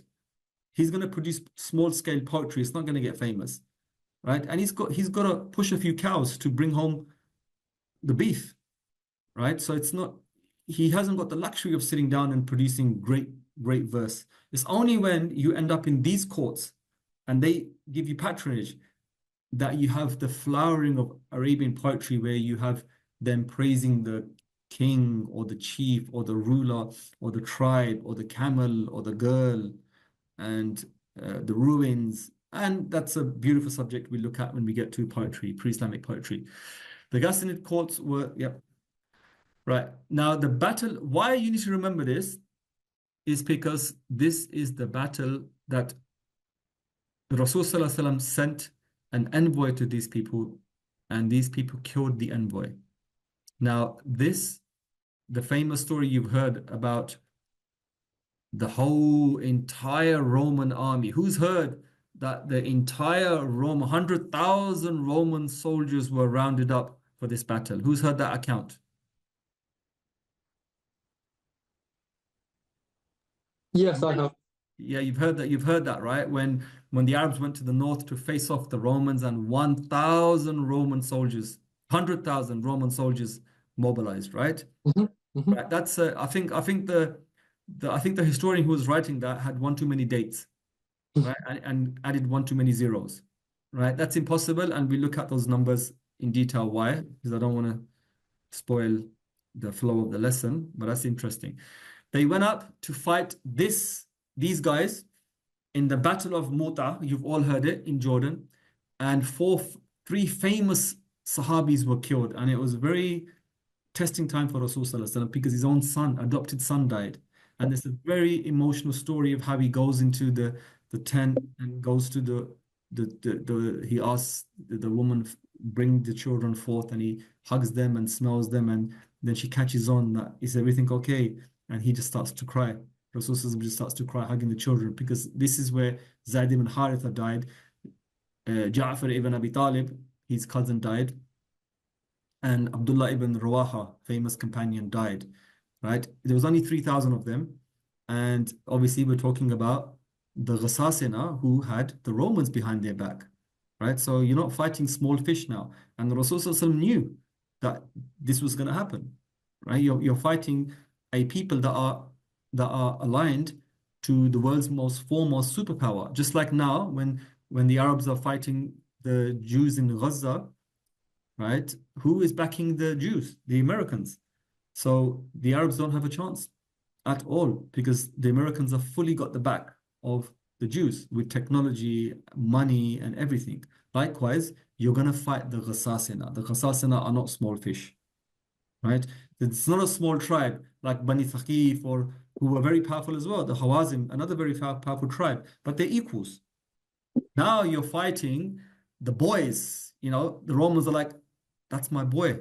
They're my boys, right? You know, you don't touch my boys without getting hurt and without us mobilizing. So this was it had to be done. Why? Because you got to in a world where, okay, let's look at the same politics and the same strategy to what's happening today. Iran gets attacked. If Iran does nothing, Iran is seen as the weak person. Iran has to retaliate, knowing that it's going to face more attacks and it's going to destroy itself more and more all the time, right? Iran cannot stand up to Israel. Iran cannot stand up to America, but Iran has no choice. Either Iran loses face, or like all the Arabs have done, or Iran says, listen, each time you're going to poke me, you're going to get 2 pokes back, right? Which makes them back off as well. So Rasul Sallallahu Alaihi Wasallam was an up-and-coming force, and he sent 3,000 soldiers to poke the Ghasasina back. You killed our envoy, it's not going to go unchallenged. Today, exactly the same thing's happening with the politics of Gaza. You killed our people in our embassy. You killed our guest, the Hamas spokesman, whatever, Hanaya. You killed him he was our honored guest in our land, and you took him out. So it's not going to go unpunished. So because their envoy was killed, Rasulullah mobilized 3,000 men, and they're going to die, right? But you have to do it. And it sets a precedent and it sets a lesson. And you see this again and again in the Seerah, right? That don't mess with us and we're not going to mess with you. But if you mess with us, even if we can't fight you, you're going to get a response back, right? So that's where you learn the strategy of Rasulullah in battle. And that's a whole other subject that you can teach separately on just the battles of Rasulullah. Once the first standard bearer was Zayd ibn Harith, when he died, Ja'far, and then Abdullah, and then then Khalid bin Walid was the 4th one in charge, and he did a strategic retreat and managed to save whatever he could and managed to get them out of there safely and take them back to Medina. So this is the map here. You can see the Ghassanid kings. Next to the Ghassanid are the Luhmites, and then there's Kinana in the middle. Hijaz is on the left, and Yemen and Himyar and Aksum, because the Himyarites on the eve of Rasulullah's birth were controlled by the Aksumites, the Abyssinian, the story of Abraha, right? So Yemen proper is independent to the right-hand side. That's Hadramaut and those places. And then the Kinda were pretty much still in the central regions, but very, very weak now. Very, very weak. It says Kinda.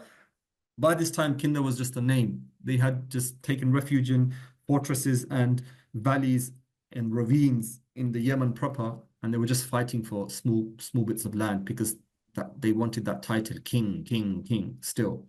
In the extreme north, you had the Ghassanid kings and the Luhmite kings on the right-hand side. 2 people that you need to know a lot about if you want to know the Seerah. So after the fall of the first kingdom in the 7th century, several dynasties, both Christian and Muslim, ruled, claiming to be the continuation of the house of Ghassan. So something very interesting I'm going to tell you now, right? The name and the identity didn't die, right? So the Phosid or the Necrophorian dynasty of the Byzantium Empire claimed ancestry from that royal house and said, we are the princes of Ghassan. The Rasulid sultans ruled from the 13th until the 15th century in Yemen, claimed ancestry from the Ghasasina. The Burji Mamluk sultans in Egypt from the 14th until the 16th century. The last rulers to bear the titles of royal Ghassanid successors were the Christian Sheikhs al-Kimur in Mount Lebanon, ruling the small sovereign kingdoms of Akura from 1211 to 1641. So all of these people they would claim we are the living ancestors of this royal house. So it shows you how famous that royal house was, right? And sadly, the Seerah misses it. When they teach you the Seerah, they completely miss you they misrepresent the importance of the Ghasasina and its interactions with the northern tribes and with the Rasul Sallallahu Alaihi Wasallam and everything. They just say, oh yeah, the northerners, and then there was a tribe, and then the Romans turned up. Yeah, but this is they underplay who the Ghasasina were. The Ghasasina are arguably the most important tribe in Arabia and the most powerful tribe in Arabia. The Zagarta Zubayya from 1643 until 1747. This is a book or a tribe in Africa, I think. So something very interesting now. You see this fine-looking gentleman here, right? Today in Brazil, there is a prince who says that he is the legitimate heir of the Ghassanin royal family, and he has already obtained recognition by two courts, the Brazilian and the American, of his right to the Ghassanid throne. Prince Quraysh bin al-Nu'man bin al-Mundir. See, that's a famous name. Al-Mundir, he's giving his ancestry. Sits today at the head of what is called the Royal Ghassanid House, which is based in Beverly Hills, California, and describes himself as the president of an international non-profit, non-political, secular, cultural, educational, and charitable association. Google this guy, YouTube this guy. You're in for a bit of a chuckle, right? So even now, look, 2,000 years later, somebody still wants to join his lineage to that royal house. So there must be something in that family worth talking about, right? Right.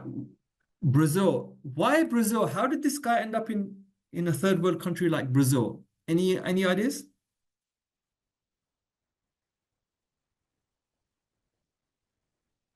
Any ideas? Who knows the historic link of South America to Great Assyria? Who knows the historic link? Hello, class. If you don't know, say you don't know. I have no idea. I'm trying to think. No, I can't piece it together at all. Right, okay. Did you know that on the Titanic there were probably about 150 Arabs that perished as well? Did you know that? No. Right. I want you to watch a documentary. It's a very fascinating documentary. Just type in podcast or podcast Arabs. It's Africa. AFIKI. So write in on YouTube, AFIKI, Arabs on the Titanic. Right? Watch that documentary. Got it. Cool. Right? Watch that documentary, a fascinating documentary, right, of the early Arab influx into the New World, right? And did you know that there's like most of the Christians, like Syria, okay, it's Syria, but afterwards it became Lebanon, but that part of Syria was mostly Christian. And we don't know, I mean, the records, obviously, because the records are inconsistent, all of a sudden now Lebanon is only half Christian. What happened to the majority of Christians? They all went to South America. There's millions upon millions of Christians from Greater Syria that are living in South America. This guy's face, right, looks like a typical Arab face that's got mixed ancestry from South America. So Argentina, Brazil, you probably don't know this, but there was a president of Argentina. He was Arab. He was Syrian, right?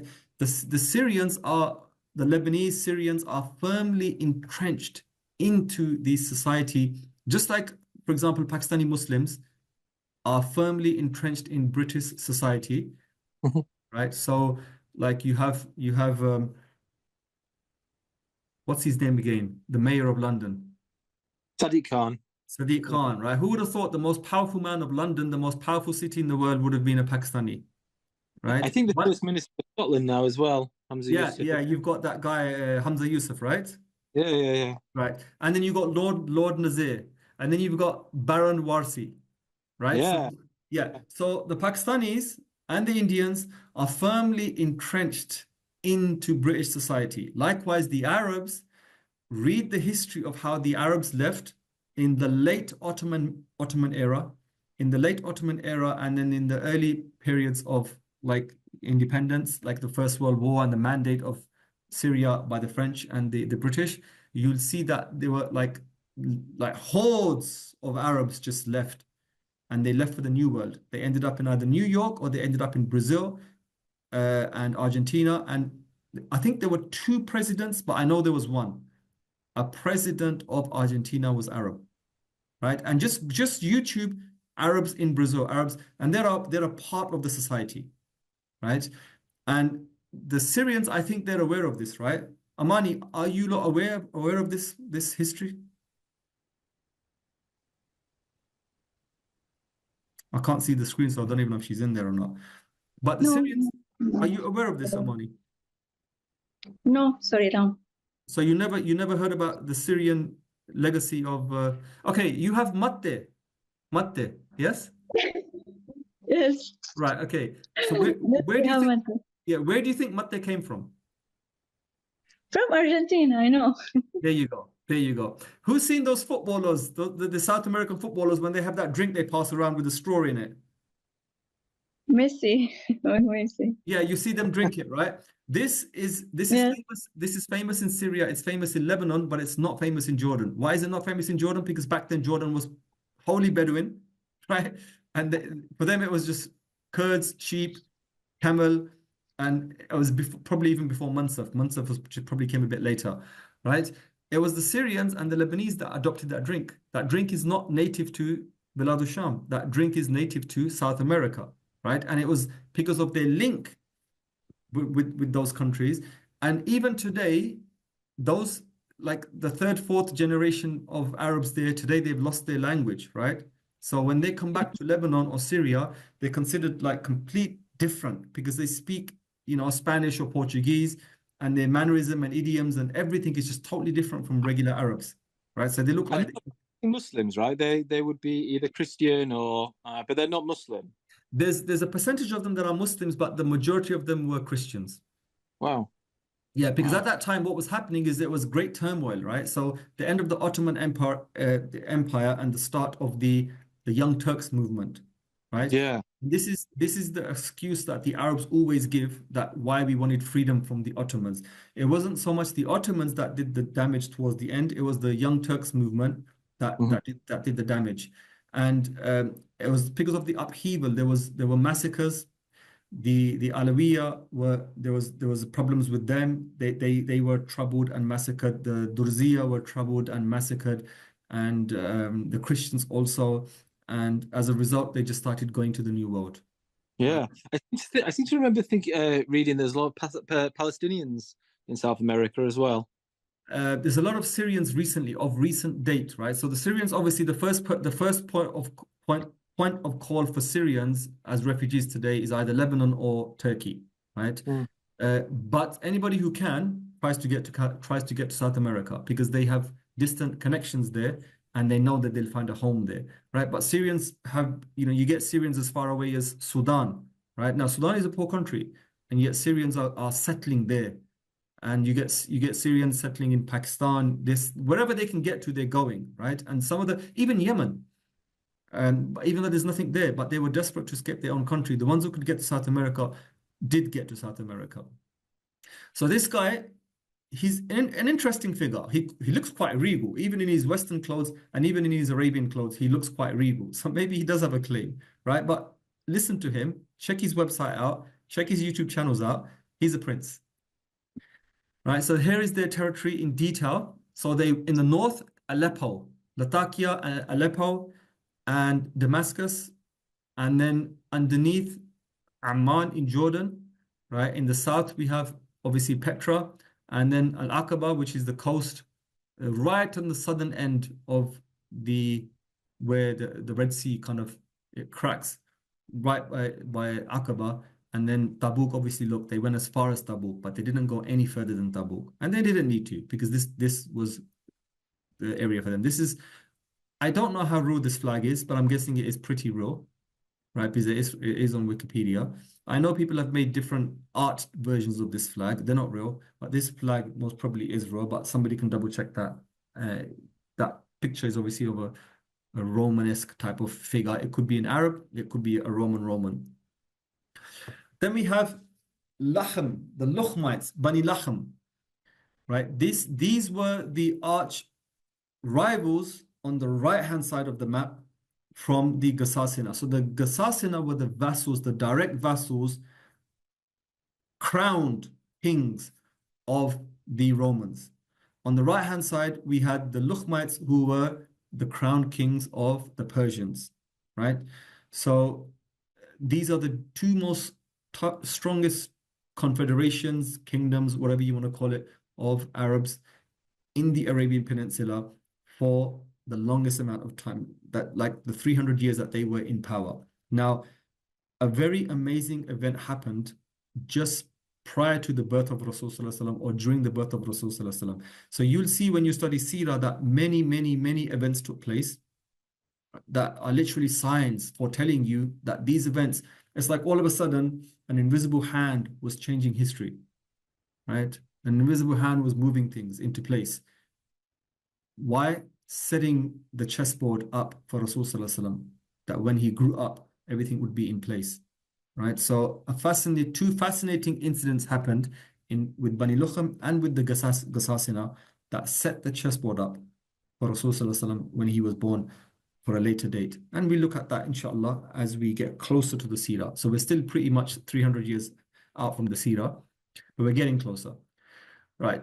The nature of their kingdom, we have ruins, we have stuff, but it's not as clear as the Ghasasina, because the Romans are the best at keeping records, right? With the Persians, it wasn't, it's not as straightforward as the Europeans. So we don't know too much about them, but we do know Al-Hira, we do know the names that the king changed, we do know the patronage of the courts. That stuff we do in the poetry, we have a lot of poetry about that, but we don't have much more information. But what we do have is enough for our purposes, it's more than enough.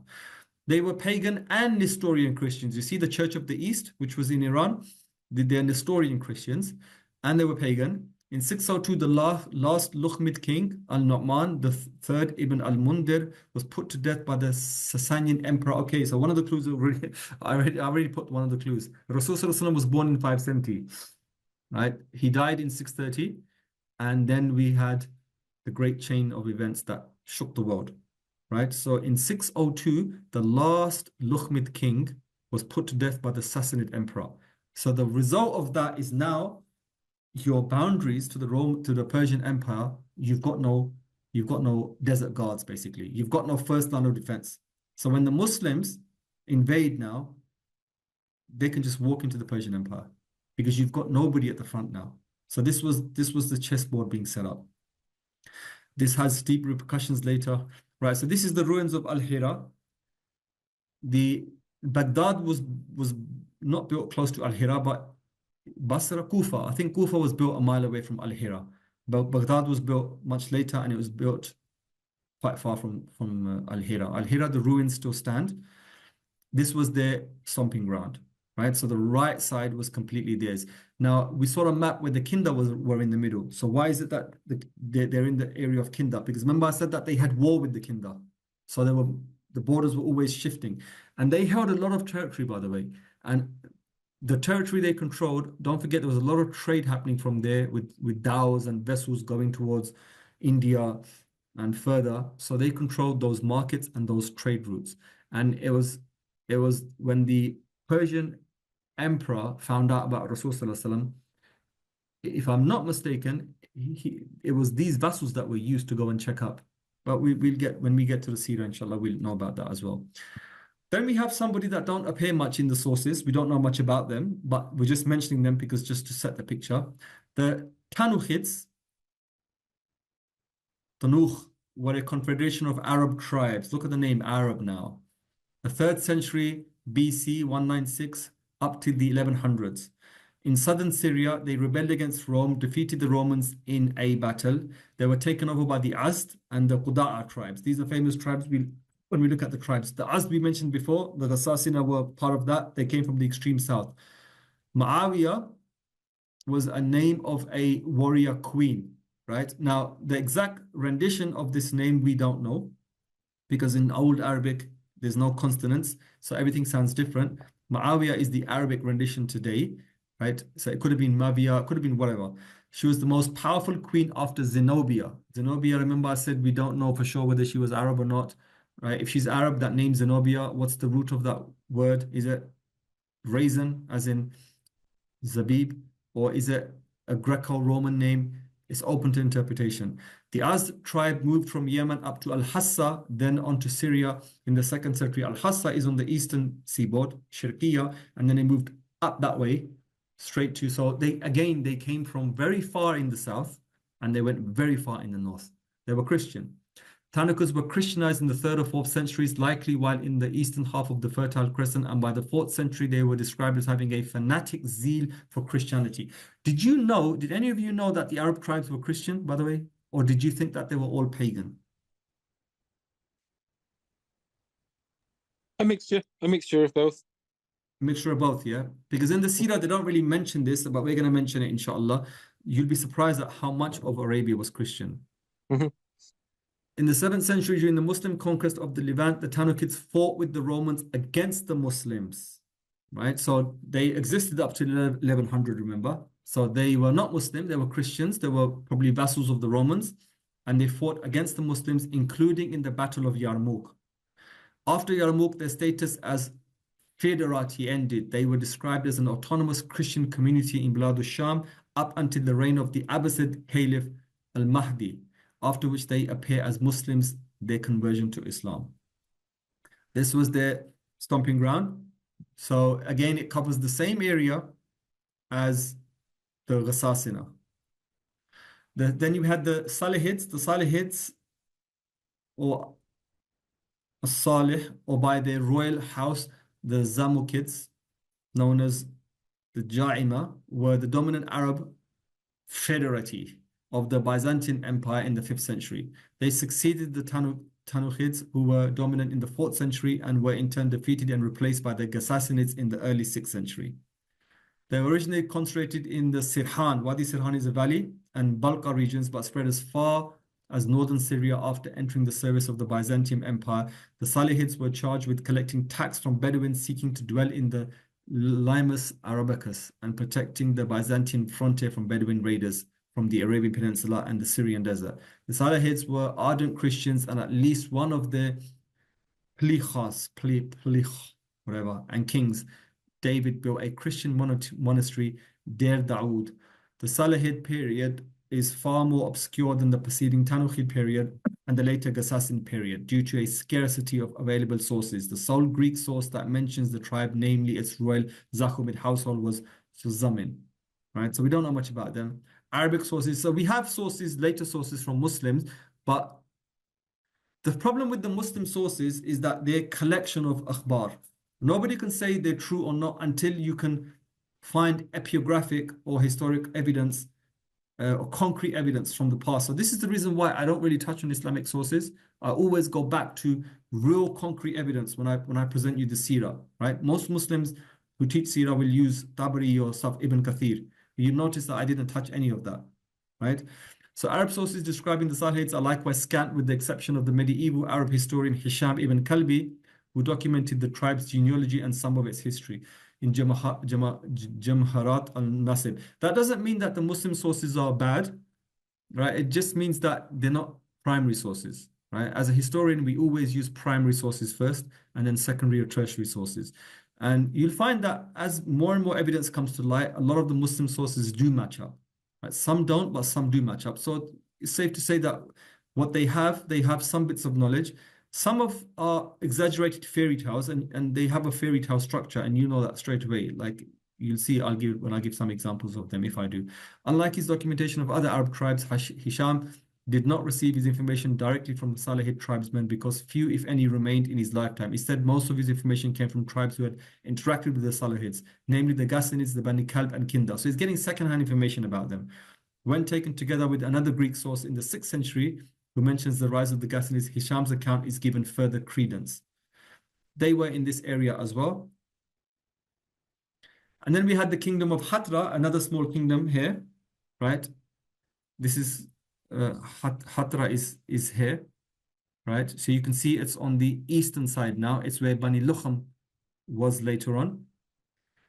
2nd century Arab kingdom located between the Roman Empire and the Parthian Empire, mostly under Parthian suzerainty, located in modern-day northern Iraq. The city of Hatra was probably founded in the 3rd, 4th century BCE under the Seleucid kingdoms. So the Seleucid, these were the generals of Alexander the Great that carved up the Persian Empire between themselves. And then after that, we had the Parthians, and then after that, we had the Sassanid household. Who was it? What's the household? I keep forgetting the name in the time of Rasul Sallallahu Alaihi Wasallam. Sassanid. Yeah, Sassanid. Okay, so I mean, we'll just bypass it because it doesn't really mean much to us, right? It withstood sieges by Roman emperors, because don't forget the Persians and Romans were fighting for over 1,000 years. For 1,000 years they were fighting, and then before that they were fighting the Greeks, right? So these people whoever were the vassals in the middle were the first ones to get attacked. So that was your first line of defense. The kingdom finally fell after the capture of Hatra by the Sassanid and the Shapur, one who destroyed the city. The city is neither large nor, this is a quote by Cassius Dio, the city is neither large nor prosperous, and the surrounding city is mostly desert and has neither water save a small amount, and that is poor in quality, nor timber nor fodder. These very disadvantages, however, afford it protection, making impossible a siege by a large multitude, as does also the sun god to whom it is consecrated. For it was taken neither at this time by Trajan nor later by Severus, although they both overthrew parts of the wall. Roman troops were stationed there in 230 AD. Sasanian Emperor Ardishir raised the city bastion in AD 240, and by AD 360 it was deserted. Tabri mentions a story of Nadira, the king's daughter, falling in love with Ardishir's son. She instructed him, take a silver-colored ring dove and write on its leg with the menstrual blood of a blue-eyed virgin girl. Then let it go, and it will alight on the city wall, and the latter will crumble away. This was in fact the talisman of the city, and only this could destroy it. Right, that's a fairy tale right there, written in our respected Tabari. About 400 Aramaic inscriptions are discovered there. We'll talk about inscriptions in another lecture. I don't want to spoil that. But 400 is a lot, by the way. This is Hatra. And again, sad to say, the ISIS had done the dirty with Hatra as well. So everything connected to Arabian civilization, right, or Semitic civilizations, the ISIS got there and destroyed a lot of stuff. ISIS has destroyed. We had another dynasty there, right? It was a Roman client and of Arab priest kings, right? So this is an interesting dynamic now. So we have Arab priest kings. Now Arabs don't really have priest kings. Arabs have chiefs, and then they have sorceresses or sorcerers or like priests, right? That are additional to kingship. So this is now in the same model of what's going on in the southern, right by Sabah 1,000 years prior. Syria likewise between 720 and most of the region of Emperor. So this is in like late history, but it doesn't really concern us because none of it touches us, so I'm not going to talk about it. Now the Palmyrines concerns us. So known as Tadmor by locals, very few references. I mentioned Tadmor, I mentioned Palmyrines before, right? So they came to power after the Nabateans, right? Or is it the Nabateans? Is it the other way around? Okay, we'll have a look. I think it's the other way around. So we have archaeological evidence to show how it was a substantial settlement. It's in the present day Homs Governorate. Palmyra is a city famous for its situation, for its richness of its soil, and for its agreeable springs. Its fields are surrounded on every side by vast citrus circuits of sand, and it is as if it were isolated by nature from the world, having destiny of its own between the two mighty empires of Rome and Partha, and at the first moment of a quarrel between them, always attracting the attention of both sides. This is written by Pliny. In 41 BC, it caught the eye of Mark Antony at a time when he was infatuated with Cleopatra and he needed money. So obviously, what's he going to do? I was supposed to put the extract here, but I didn't. Right. So you're going to invade, right? Because you need money. You want to impress Cleopatra. Short-lived, from 270 to 273, resulted from the crisis of the 3rd century. This is a whole other topic itself. Queen Zenobia was the queen. That's on the coinage there, right? Possibly Arab, possibly not. We don't know for sure. This is as far as they invaded, because they invaded Roman territory at one point, right? But you don't invade Roman territory and get away with it. She was known as Septima Zenobia. Right, she was from the Palmyrian house. So look at that now. In Arabic, Bet Zabi, pronounced Beit Zabai. Right, that Bat Zabai is obviously the Roman rendition of it. Bat Zabi, you can see straight away the Semitic roots of that language there. 240 to 274 AD with the essential Palmyrian queen. Arabic, okay, that's Aramaic there. Daughter of Zabai, yeah, you can see that, Beit Zabai. Known to Arabs as Al-Zabba, Tabri describes her as an Amalekite. Who are the Amalekites, by the way? Never heard of them. Are you serious? You've never heard of them? How much are the Nope. Jews using that? How much are the Jews using that name today? No way. Yes, the Jews are using that. They've run that name to the ground, right? Because in their scripture, the Jews are the enemies of the Amalekites, and the Amalekites are their enemies. The Jews equate them with the Arabs. because they were from that region of Arabia, from the Hijaz type region. So the Jews equate the Amalekites, Amalek, with the Arabs, and they're justified in killing us, by the way. You know, the Jews have a justification for killing Muslims, right? They have a proper justification from their own scripture. And this is why, because of the age-old enmity. Al-Tabari, were they polytheists? Were the original ones polytheists? yeah, they were pagans. Yeah. Al-Tabari identifies a sister. So Zunabi's sister, I think. At-Tabari, in his highly fictionalized account, wrote that the queen's name was Naila Az-Zaba. Manichaean sources call her the Dire of Al-Zaba or Zabiba. So Manichaean is obviously an offshoot religion of the Zoroastrian religion. So in the sources from Persia, because they interacted, this is what they knew. There's a lot of legends surrounding her. Obviously, when you've got a female who's taken on the Roman Empire, of course, you're going to have fabulous legends surrounding her. In the Augustan history, Zenobia is said to have been a descendant of Cleopatra and claimed descent from the Ptolemies. According to Tabari, she was an Amalekite. Her father was Amr ibn Zarib, an Amalek sheikh who was killed by the Tanuchids. Tabari identified a sister of Al-Zabba as Zabiba. Jadima ibn Malik, the Tanukid king who killed the queen's father, was killed by Az-Zabba. According to Tabari, Az-Zabba had a fortress along the Euphrates and ruled Palmyra. In 270, Zenobia launched an invasion which brought most of the Roman East. Wow, go there, girl, go there. Which brought most of the Roman East under her sway and culminated with the annexation of Egypt. Right? Now, I wonder how this goes down with Arabs who would, when you tell them that you had a female king over you, and not only was she a female king, but she was slapping the crap out of all of you guys. Right? I just saw a video today in Syria where they are beating the crap out of a girl in public, just like Afghan style, the same way they did with the Afghan girl. And I thought it was ISIS. I looked at the date of the video and all the commentary, and it was recent. In Raqqa, they are beating her. Why? Because of honor, right? So the guy's beating her, stomping on her, beating her with a stick in public. People are watching, and then one guy goes past in his motorbike with a small wheelbarrow behind it, and he stops and says, "What's going on?" And they tell him, and he gets off his motorbike, grabs the stick, and starts to beat her as well, right? Wow. And this is happening now. This is happening now in Syria, right? And this queen was from Syria. Boy, if she had been alive and she saw this, she'd have you flayed, because that's what the punishments used to be back then, right? We have the for betrayals, we have the Assyrian kings would literally flay you. We have it in the records, right? In their carved records. They would flay you and they would stick your skin on the front gate of the city. So everybody would know what you did. They'd flay you alive. They want people to mess with, right? And so in the comments, people are saying, "Oh, you big men, go to Gaza, innit? If you really think you're men, go to Gaza." Right? You're picking on a harmless woman. You call that because of honor? What honor do you have? Right? It's sick what goes on in certain parts of the world still, by the way.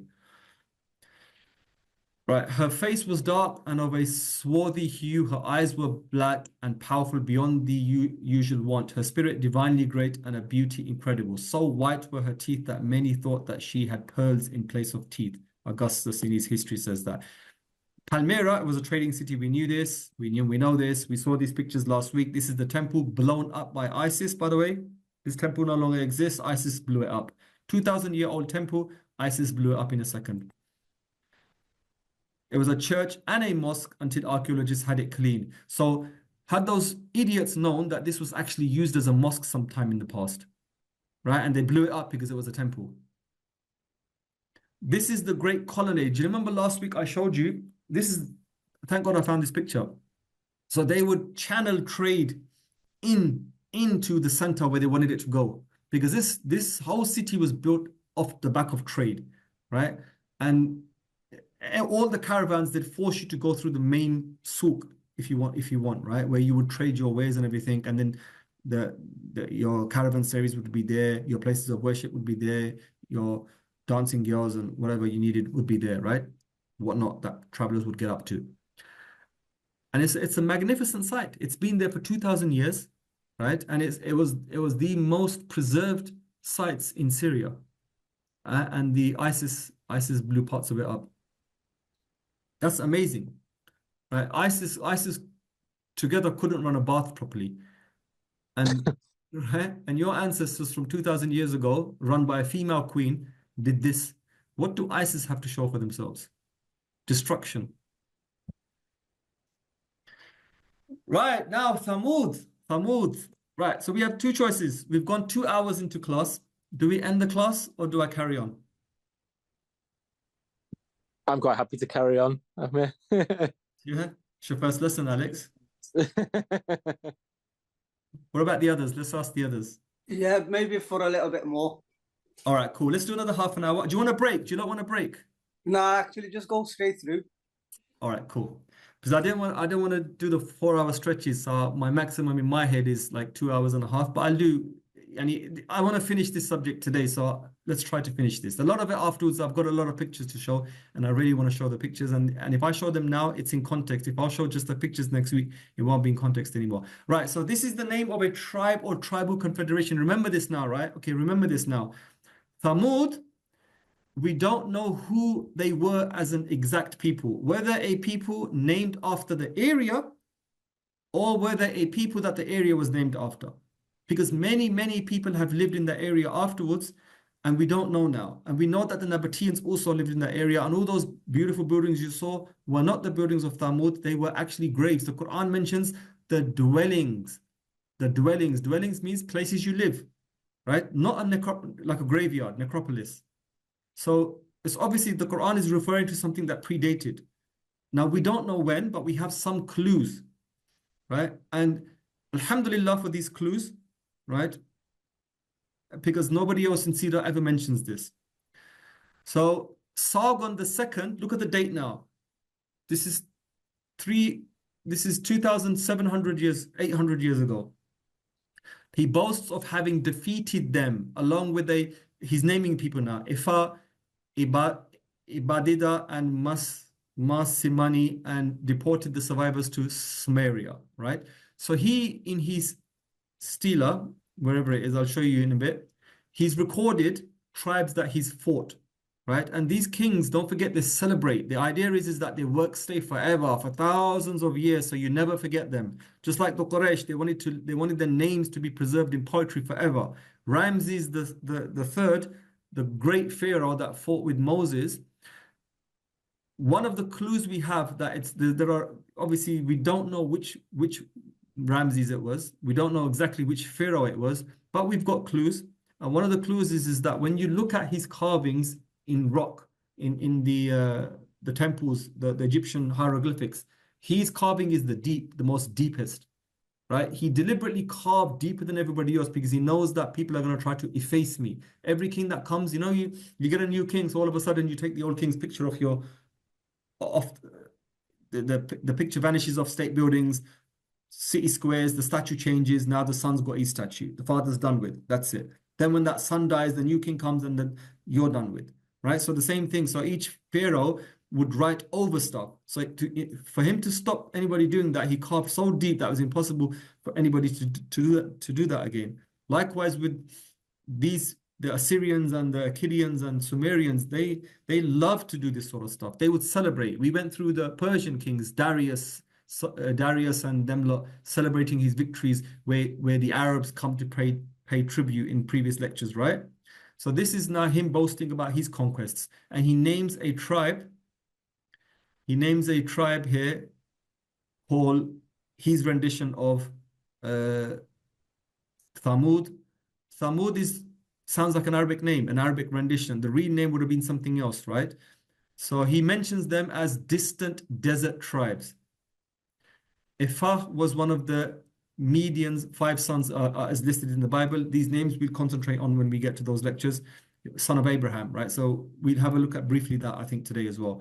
Ephah is mentioned in Isaiah 60:60 as a transporter of gold and frankincense from Sheba. So when he's talking in his lifetime, so his lifetime is 721 to 705, in his kingship, when he lists all the tribes, we can identify some of the other tribes through the Bible and the history preserved in the Bible, and then we can kind of give a timeline. Okay, so Thamud must have been around the same area. So then you start you fix them in a timeline, then you start to find the evidence and say, okay, well, let's go hunting and let's see what we can find, right? So thank God that ISIS never got to this. This has all been preserved a long time before, but had ISIS got to any of these secrets before and totally destroyed them, you're only destroying stuff that Muslims need to know. This was the area of Thamud. It goes down to Mecca and Medina proper and the north.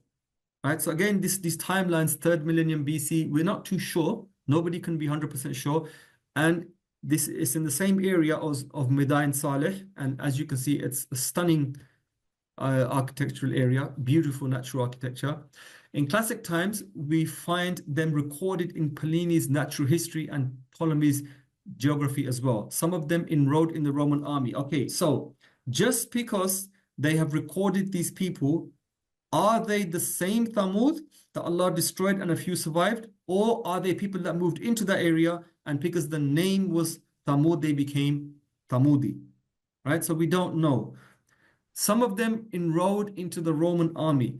There's a temple we found in that area called the Rawafa temple in northwest Arabia that was constructed by them. Now, what's very interesting is why would the Romans invest in constructing a temple of worship for certain of your soldiers way out at the boundary, the bottommost boundary of your empire? Why would they do that? It's basically a show of power. It's to say, look, this is where we were and this is what we can do here. So don't encroach or we'll crush you. There were some tribes that were border guards in that area for the Romans. And because the area at that time had that name Thamud, the Romans identified them as Thamud. Diodorus says, writing in the 1st century BC, that's 2,100 years ago, he mentions a group called the Thamudonai in northwestern Arabia. And Pliny the Elder mentions in his natural history, Thamudi, a people dominant in Hegra, right, adjoining the Nabateans. Later still, we find them mentioned by Ptolemy. That's a very late date, right? So he also has mentioned, so this name has been going on for like hundreds of years now, right? And that's in recorded history from the European side. But it goes back 700 years further if we go to his history, right? So who were these people? We don't know. More than a century after Jesus, the Roman Emperor Marcus Aurelius, we find that a part of the Thamud tribe was enrolled in the Roman army. This is the quote here. For the well-being of, so there's an inscription there, right? This is 200 miles north of Medina now, so it's very close. For the well-being of the rulers of the whole world, Marcus Aurelius and Thoninus and Lucius Aurelius Verus, who are the conquerors of the Armenians, this is the temple that was built by the tribal unit of Thamud, the leaders of the unit, so that it might be established by their hands and be their place of veneration forever. Further confirmation of their service under the Romans comes by a late 4th or 5th century military document. This is another document which clearly mentions 2 cavalry units of Thamud. This is a very late date, one serving in Egypt and the other in Palestine, right? So we have no clear idea of these people. The Arabs call them Perish Arabs. The Quran tends to speak about only Arabs. So yes, we can say they were Arabs for lack of any more evidence that they were Arabs, right? The perished Arabs, the Arabs that no longer exist today, because the Arabs like to break Arabs into 3. The perished Arabs, the Arab al-Ba'ida and Arab al-Musta'riba, the Arabized Arabs. Rasul Sallallahu Alaihi Wasallam was from the Arabized Arabs, right? So they call them perished Arabs. The Quran generally talks about Arabs, so we can assume they were Arabs. This is the text I was referencing from Sargon. So he mentions in this text, in his own language, the Thamudites, the Ibadites. When we say these words, they're Roman renditions, by the way, yeah? Right? So this is not how they would pronounce the name. And he mentions these people along with distant Arab tribes who inhabit the desert, of whom no scholar or envoy knew, and who had never brought their tribe to the kings, my fathers, I slaughtered in the service of Ashur. So he's basically saying we had a massacre in the service of our god Ashur and transported what was left of them, setting them in the city of Samaria. Samaria is in Palestine. For the well-being of the rulers of the whole world, Marcus Aurelius, this is the same thing, we read that one as well, Rawat Temple. Right, we mentioned that as well. According to the Muslim historians, Thamud was one of the ancient tribes destroyed by Allah. And this is the Quranic ayah, and to Thamud we sent their brother Saleh. He said, "O my people, worship Allah. You have no deity other than Him. He has produced you from the earth and settled you in it. So ask forgiveness of Him and then repent to Him. Indeed, my Lord is near and responsive." So much can be made of these ayahs.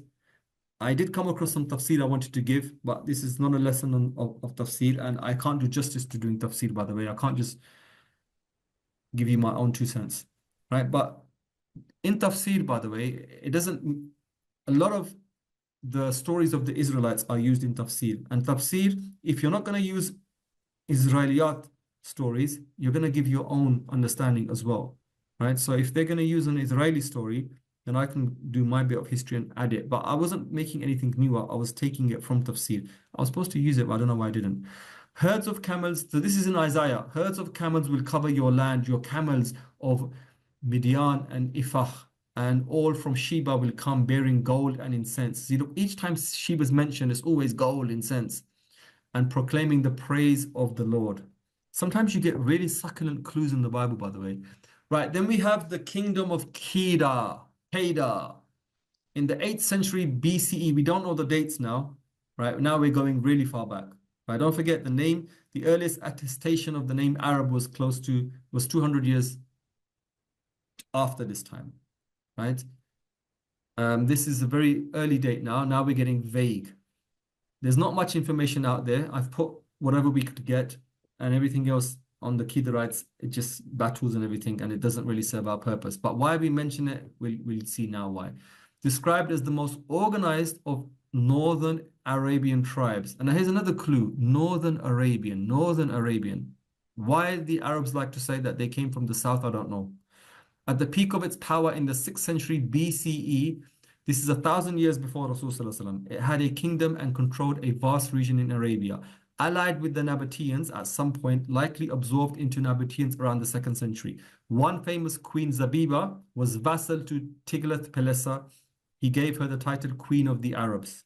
Right? So just because you get titles, people will give you those titles, yourself, you will never take that title. But once you're given that title from a king, it holds weight. Right? Just like the Agha Khan was given the title Agha by one of the Persian kings because the Agha Khan's great-grandfather was murdered. No. Right.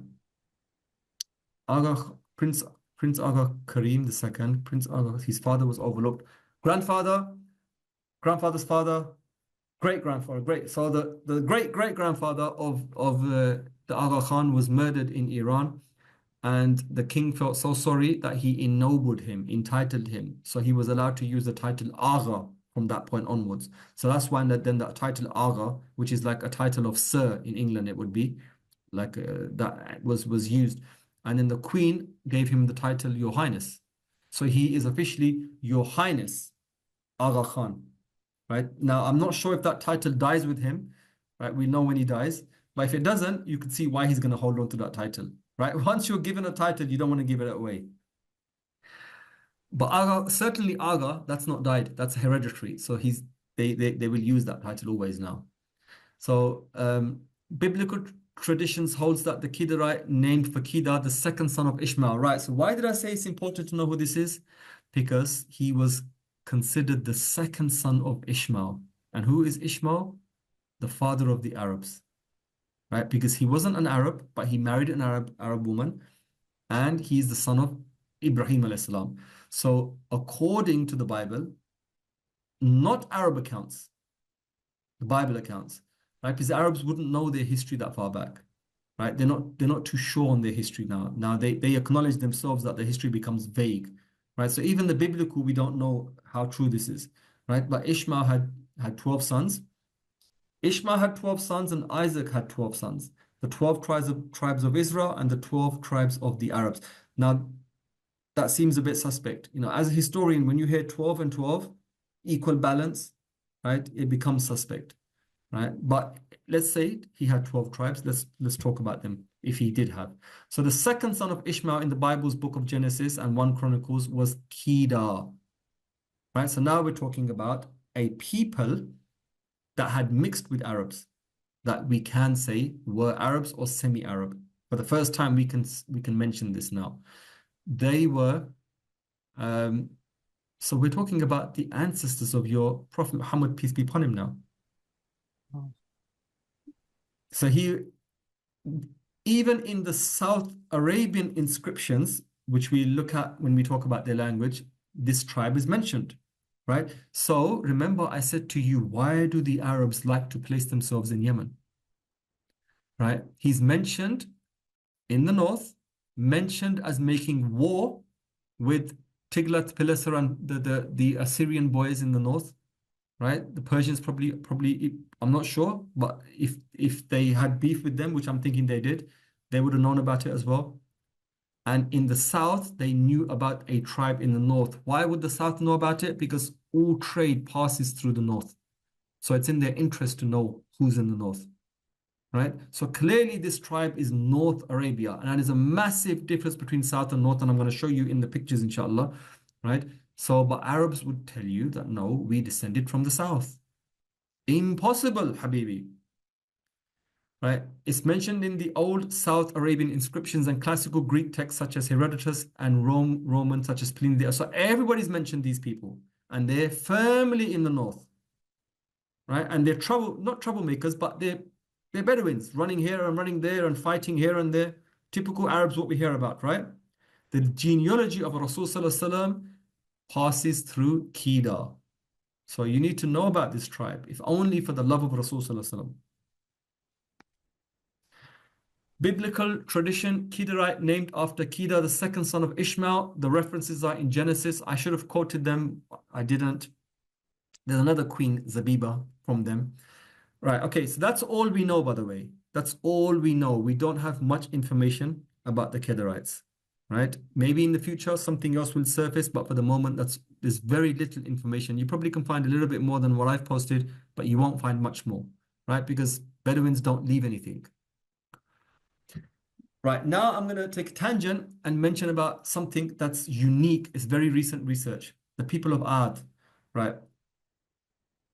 Now the dots are starting to join, and I want everybody to chime in, right? Especially the people who are, it seems like nobody's familiar with Seerah in this class. I really wish all of you lot were familiar with Seerah, because I would be giving you dots that other people don't give you, right? And it would have been the knock moments. Aha. All of those aha moments I was telling you about 6 weeks, 7 weeks ago, now they're starting to come, right? So if you do get an aha moment, chime in. Right, what do we know about the people of Ad in the Quran?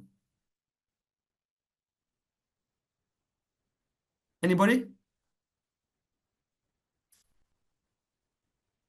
No? Nobody? Somebody say no, so that I'll take that from the whole class. The only thing I really recall from Ad is that they're usually mentioned with Thamud. There's the aha moment. There's the aha moment. Right there. Well done. Well done. Excellent. Right. So the Arabs claim they are from the south. Have you heard that story? You've heard that claim before, right? Mm-hmm. Right. Yet, every single story apart from the story of the trench and of Saba, and the story of Saba really concerns what happened to Sulaiman alayhi salam. But every single unique story in the Bible, in the Quran, is to do with the north. Right? It mentions the Ma'rib Dam, it mentions the people of the trench, and it mentions Saba in the south. And then it mentions mysterious people. And today we know that all of them are in the north. The gods, there's a whole pantheon of them, but the Quran mentions 3. Al-Lat, Al-Uzza, and the third, Al-Banat. Right? These gods originate in the north, from Syria. They originate in Syria. They don't originate from the south. The stories of the Quran, Thamud is in the north. Kedar is in the north. The Ishmaelites, which we look at in the north, and Ad mentioned together with Thamud, together in the, right? But yet the Arabs believe Thamud is in the south.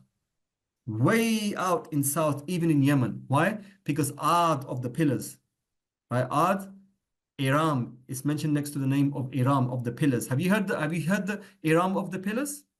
Mm-hmm. Right. And have you seen the pictures they will show you in the desert of the pillars? No, I haven't. Right. They're going to show you an excavation site with 7 or kind of like just pillars. But then there's pillars all over the Roman world. There's pillars all over the Persian world. Go to India and you'll find pillars from the Indian old civilizations. Pillars are everywhere. So why did they identify the south? One reason why I think they identified the south is, again, the old lingering ideology that the Arabs have, that they think they originated from the south. Right? So we're building the picture now of why the Arabs didn't originate in the south. The Arabs originated in the north, and we haven't built the complete picture. When we look at their language and the Nabateans, as I promised to you, right? We'll find today, now we're getting little, like, little bomblets. The real bombshell is going to drop when we mention that, inshallah, because then it's conclusive proof, right? And then it ties in with the Arabs perfectly, right? Because we're trying to find out who the Arabs are. And we know for sure that the southern Arabian kingdoms, they're not Arabs by blood. And when we do linguistics, I'm going to show you more cases of why they're not Arabs. And there are other ethnicities in Arabia that are not Arab because they don't speak the Arabic language, right? Wow. So the people of Ad. Now, Aram, you've heard of Aram, yes? The pillars of Aram. You've heard that? I don't know it well. Right, okay. So it's always the pillars of Aram, the pillars of Aram. Did anybody think, my computer's frozen a bit again, it's heavy load on, let it just sort itself out again. Nobody thought to look in the north. Nobody thought to check the epigraphic record.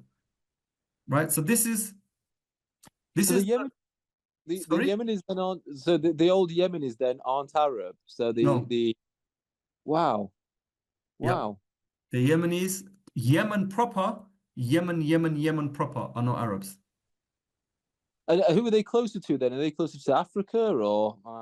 There's a lot of admixture. So especially when you go to Yemen, you'd see, and especially when you see the pictures I'm going to show you, there is a lot of admixture because they're just a stone's throw away from Africa, right? So you do get black Arabs that literally they're black, but they're Arab. But their ethnicity is unique to themselves, and it's the old Sheba kingdom, Saba, the Kataban, Hadramaut, and what's the other one? The Minayans. These 4 famous kingdoms in the south, they are kingdoms. They are civilized centers with 1,000+ years of civilization. The Arabs are Bedouins in the desert, right? Mm-hmm. And the Yemenis proper go back to those people. So when you see a Yemeni speaking Arabic today, if you do a DNA test, you'll find out how much of Arab blood has been mixed into him and how much of his own blood going back to those ancient tribes he still has. So Sheba and the Queen of Sheba in that story, am I right in thinking then they wouldn't have been Arab? Nope, they're not Arabs at all. Wow. Yep. Yeah, that's really cool. I'd always just made the assumption. Yeah. Everybody does. Everybody does, because this is when I showed pictures last lesson. I showed pictures of Iraqis that look like Arabs, but they're not Arabs, right? I showed groups in. Yeah, I think it was just Iraq. I showed groups in Iraq that are not. They are Assyrians, right? So Assyrians are those guys we just mentioned that made war with Thamud, right? So Assyrians are making war, a civilized place, right? So the Assyrians in Iraq say we're not Arab, but the whole world is shocked, thinking, but you're in Iraq and you look Arab and you speak Arabic, and how can you not be Arab? People get confused, right? Because of the whole idea that we've been fed that anybody who speaks Arabic is an Arab. That's where the whole confusion lies. And the idea that everybody in the Arabian Peninsula, so Syria, Jordan, Lebanon, Iraq, right, Yemen, Oman, Kuwait, UAE, Bahrain, they're all Arabs. No, they're not Arabs. The Arabs are a unique people who we have just started to identify, and they are in the northern desert of Arabia, and up till these civilizations preceded them. And those Arabs stayed Bedouin until the time of Rasul Sallallahu Alaihi Wasallam. Right? Yes, they had a few flowerings, right? So the Nabateans, right? That was the great heyday of the Arabs, the Palmyrines, if you want to call them Arabs. But the Assyrians, the Akkadians, and Ibrahim alayhi salam. What's your take on Ibrahim alayhi salam? Would you say he was an Arab? No, no. We already had this conversation, didn't we? No, he definitely wasn't. Yeah. So he is those same tribes that are making war with Thamud, and Thamud was Arab, right? So, and those same people, the descendants of those people are Christians in Iraq today. So why do we have to force the Arab title on them when they clearly identify with the Assyrians of old who made war with the Arabs? They're not Arabs. So likewise, all the kingdoms in the south are not Arab kingdoms. Doesn't matter how you squeeze the word. Sorry, I keep interrupting. It's amazing because when I think of the Quran now, it's far more universal because you're speaking with so many different ethnicities and cultures, and up to now I would have thought it was heavy on the Arab side, so even though it does touch different cultures, but actually I've nowhere near the understanding of what it actually is. And I think what's cool about that is that it makes it even feel even more relevant to today because of the politics and those multiple I don't know the exact surah, but Allah created us to know each other. It makes it feel very universal and globalized. Yeah. So also we've learned from just from these few presentations over the last few weeks that how multicultural Arabia was at that time. Yeah, right? yeah. It wasn't a monoculture, right? And it certainly wasn't the Jahil place that everybody wants you to believe. It was teeming. There was express highways all over Arabia with trade going up and down, different people, different languages. They found like pre-Islamic Arabian inscriptions. Now, when I say Arabian, I'm talking about the land now, not the language. We haven't even touched on that. It's a fascinating subject. They found them as far away as the islands in the Greek islands, right? So trade was going from Arabia, from the south, all over the world, right? And there were different tribes and peoples. This is the reason why I said in Jahiliyyah, we can't say that the Arabs were just isolated. They weren't. And we'll see more, inshallah, right? And this is interesting stuff, right? So when Allah says, have you not considered how your Lord dealt with Ad of Iram, of the lofty pillars, right? I don't know what gymnastics people, the Muslim historians did to place it in the south, right? They're not sure. They think it is, right? Obviously, they're not going to say, yeah, 100% it's there, but they would like to place these stories in the south, right? But why? I don't know why. I don't know. The only thing I can understand is because there's a verse that says sandy plain. So are they thinking Rabbul Khali? Or are they thinking that it's an Arab tribe and we originated in the south and this is a perished Arab tribe? So obviously if we originated from the south and came north, this must be in the south. But then if this was in the south, then why is Thamud in the north? And that's also a perished tribe, right? Now here's another clue. Iram of the lofty pillars. Ptolemy in 168 AD describes a people called Uditai. Aditai, bordered by Arameans to the north and Thamud to the south, close to what is today called Wadi Rum. Iram, Wadi Rum, Iram. You see it? Wow. No, they don't teach you this. How can this bypass them? And I'll tell you simply why. Because if you've got your eyes fixated on what Arabs believe of their own history, and why would you trust an Arab when he doesn't have a written history? And you have blinkers on your eyes, then of course you're going to say, well, the Arabs say it, so we believe it. When clearly in the epigraphic record, when clearly in historical accounts, superseding the Arabs, sometimes by 1,000 years, it's telling us something else.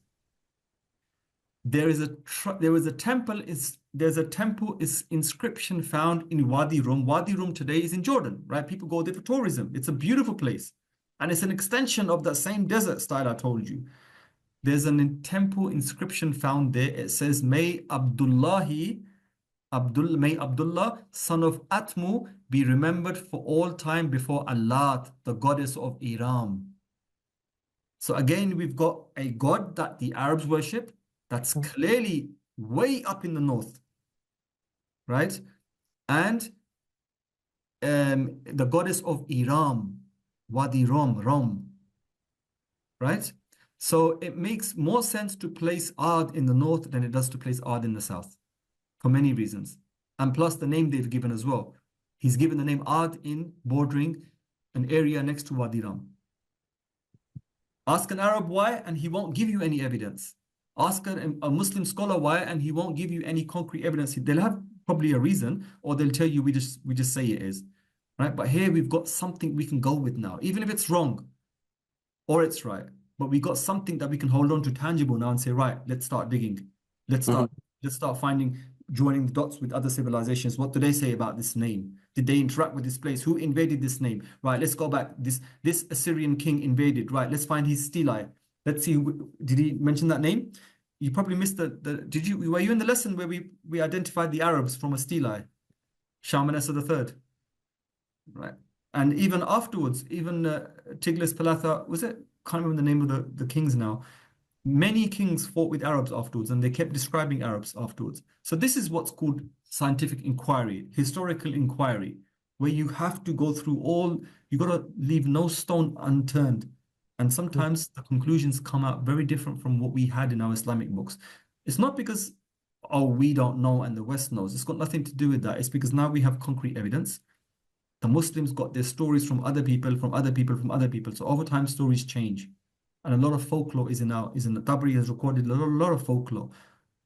Get the blood of a virgin girl, menstrual blood, and write on the thigh of a bird, and the bird alights, and this is the sign. And this is clearly nonsense, right? But he's recorded it for posterity. It's good he has done that, because maybe we can glean a clue from this as well. Right? So this is how we analyze history. This is the signature of a man in Safavitic. When we talk more about the Arabs in the succeeding lectures, we will go through a whole lecture or 2 or 3 on just the writing and the scripts of Arabia, which is again going to be bombshells dropping on you. Signature of a man in Safavitic script by Zu, son of Amir, of the lineage of Ad. You see that name? Of Ad. And this was found in the north, not in the south.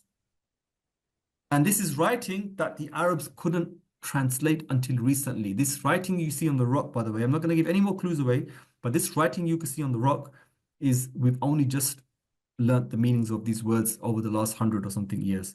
The Arabs didn't know what these things were in the desert, right? So then how would they know that the name Ad has been mentioned in the north?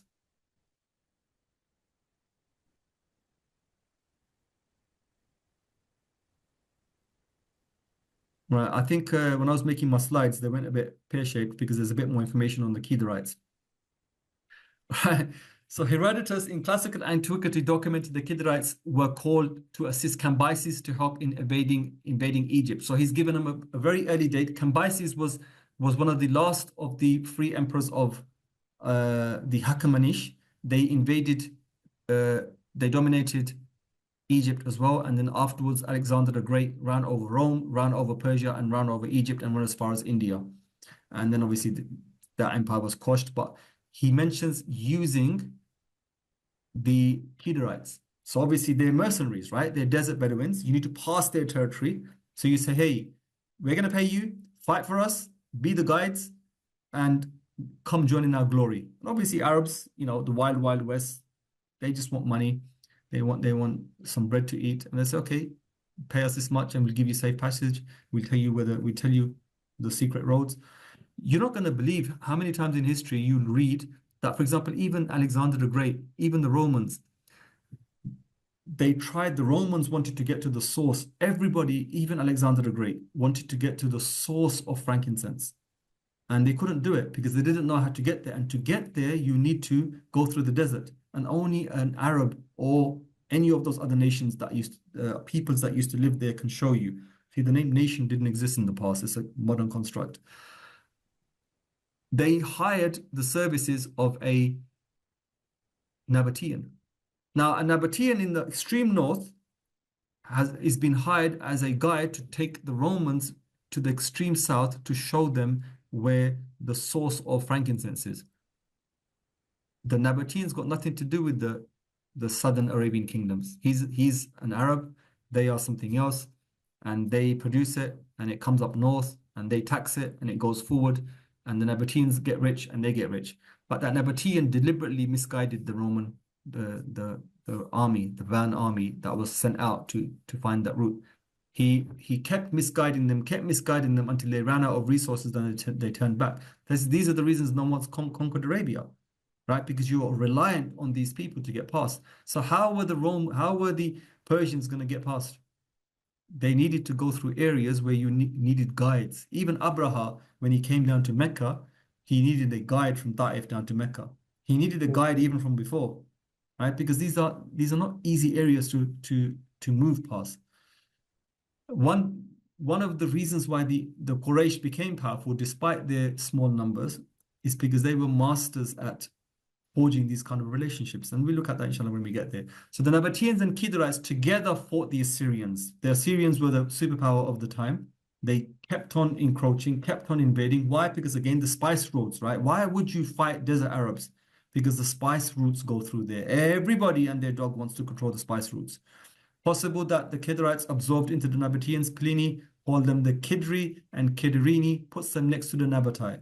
Jerome calls them the Saracens. We all know what the Saracens are. The Europeans always refer to the Muslims as Saracens, i.e. Arabs, who are referenced to as Ishmaelites in scripture.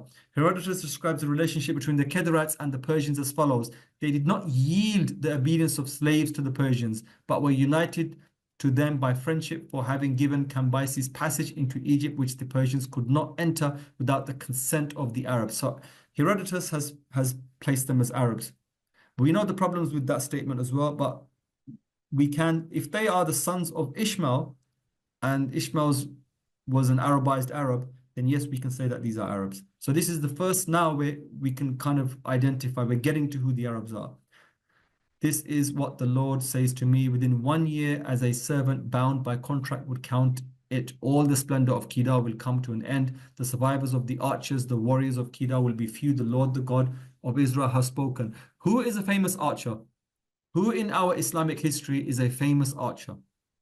Ishmael, Ishmael, right? So in Isaiah, it's referenced that the survivors of the archers. That means all of the Kedarites were good at archery because of their father, Ishmael. And you know, when you hear the word, the Lord, the God of Israel, has spoken, that's a powerful statement. Isaiah says, join in the chorus, you desert towns. Let the villagers of Kedar rejoice. Let the people of Selah sing for joy. Shout praises from the mountaintops. This is a reference to the coming of Rasul Sallallahu Alaihi Wasallam. We covered this in an early lecture. It's online for those who missed it. All Kedar's flocks will be gathered to you. The rams of Nebaioth will serve you. They will be accepting as offerings on my altar, and I will adorn my glorious temple. You can get the references of what this refers to in the old lecture. Cross over the coast of Cyprus and look. Send to Kedar and observe closely. See if there has ever been anything like this. Has a nation ever changed its gods? Yet they are not gods at all. But my people have exchanged their glorious God for worthless idols. Be appalled at this, you heathens, and shudder with great horror, declares the Lord. My people have committed 2 sins. They have forsaken me, the spring of living water, and have dug their own cisterns, broken cisterns that cannot hold water. So this is imagery, powerful imagery, how either God spoke to them like this, or they interpreted it like this, and over centuries they wrote it down as powerful imagery like this.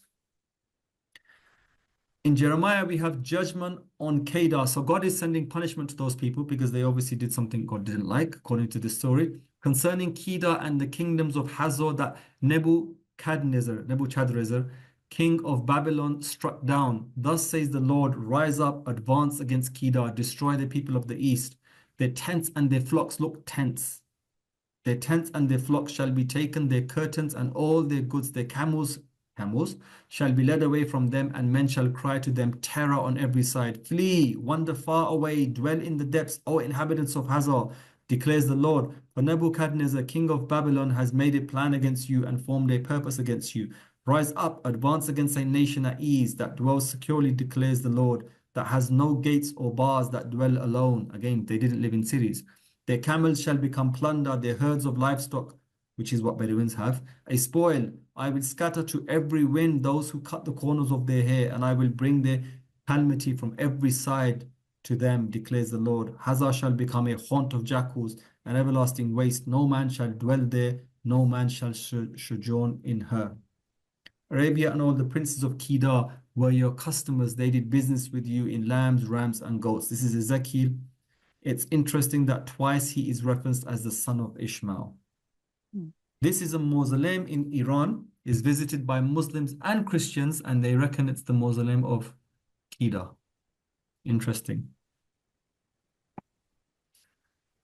Ibn Kathir writes, all the Arabs of the Hijaz are descendants of Nebaioth and Kedar. Right? So it's interesting that Ibn Kathir at a much later date gets involved. So he says the Arabs of the Hijaz. So the Arabs on the other sides, their lineages diverge too far out, and we'll see when we do the family trees, inshallah. The place names of Duma and Tamar, right, also happen to be the names of two of Ishmael's sons. So the list I've got somewhere here, I'll show you in a while. The 12 sons of Abraham or Ishmael. Surprise, surprise. Duma and Tamar are named as two sons, and they're in the north, not in the south. And that's not even history from like rock or buried. That's in the Bible. It has been suggested that the name is from Ishmael's second son Kedar, first attested in Assyrian 8th century BCE and in Aramaic 6th century BCE. In Aramaic, it's transliterated as Kidrun, however it's translated. Right, Dumatul Jandal, I showed this last time. It's in the Jawf Desert in the north. It's in the Wadi, what's the name of that desert? There's a desert there, and it's at the start of that desert. Jawf means like a depression. Important route connecting Syria with northern Arabia, mentioned in Assyrian texts as Adumatu, as the seat of the confederation of Kedar and the base of their cult. So this is what the Assyrians knew these people as. Dumat al-Jandal, right? Now here's a mistake that we're going to see, right, that Muslim sources made about this town. The clue is already given here. But the Arabs wouldn't have got it from this clue, actually. So it will come, inshallah. This is Jumat al-Jandal today. It's in the extreme north. It's in between Iraq and Syria, right? So, and Jordan. So it's way up to the side now. It's not on the routes that we knew. It's on a route, but that route is bang in the middle of nowhere. Jumat al-Jandal. These are the ruins. Not that mosque in the front, but obviously the ones, those ruins in the back are not the ancient ruins. They are ruins of older settlements that succeeded, the original inhabitants. Nothing remains of the originals, I think. These ruins, none of these ruins that you see in any of these cities, bar some of them. Like any ruin you'll see, if you ever visit these places, you're going to see these kind of ruins everywhere. Those are of a much later date. They're not the original ruins. The original ruins are normally in stone. Right, now the Ishmaelites. So we have Kedar, and we had another confederation at some point called the Ishmaelites. And it's important to know, the clues are all there, the writings on the wall. Yet why do the Arabs like to say it's south? The Arabs were known as Saracens. Hagarine from Hagar, we know that. Ishmaelites, we know that. The Bible makes reference to Ishmaelites, but without mentioning them as Arabs, right? The first clear reference to Arabs as Ishmaelites is by Flavius Josephus. So Josephus, he was a Roman Jew, I think, if I'm not mistaken. He lived at the turn of the century, like 2,000 years ago. His reason was to explain why the Arabs circumcised at the 13th year of birth. So he's talking about something else, but the clue for us is, apparently Ishmael was 13 when God commanded circumcision as part of the covenant. The Romans and the other Christians carried on with this label. This identification had a specific significance for Christians. Paul had identified them as people being born under the law, as opposed to those of Sarah born under the covenant. According to the book of Genesis, Abraham's first wife was named Sarah and an Egyptian slave was named Hagar. There's two understandings to this. Either she was a slave or she was a girl from the royal house. However, Sarah could not conceive. In chapter 16, Sarah, then Sarai, gave her slave Hagar in marriage to Abraham in order that Abraham might have a heir. And Sarai, Abraham's wife, took Hagar, her maid, the Egyptian, and gave her to her husband Abraham to be his wife. Very generous of her. But so these are the 12 sons now, right? So God says in the Bible in Genesis, very early on, but as for Ishmael, I have heard thee. Behold, I have blessed him, and I will make him fruitful and will multiply him exceedingly. 12 princes shall he beget, and I will make him a great nation. The 12 princes here, the Shia interpret as their 12 imams. So his family, this is his family tree, right? So Abraham, and then Ishmael, and then the J, depending on the rendition, because obviously the J in Hebrew can be either, it's like Yah, right? So Nebaioth is under Ishmael, and then there's Kedar. So there's difference of opinion. Some say it's the first son of Ishmael, some say it's the second son, right? This is the family tree of Rasulullah. Then there's Abdil, then Mibsam, Duma, remember that town? Duma in the north, Masa, Hadar, Taima in the north, Jetur, Nafish, and Kedema. So these are the 12 sons of Abraham.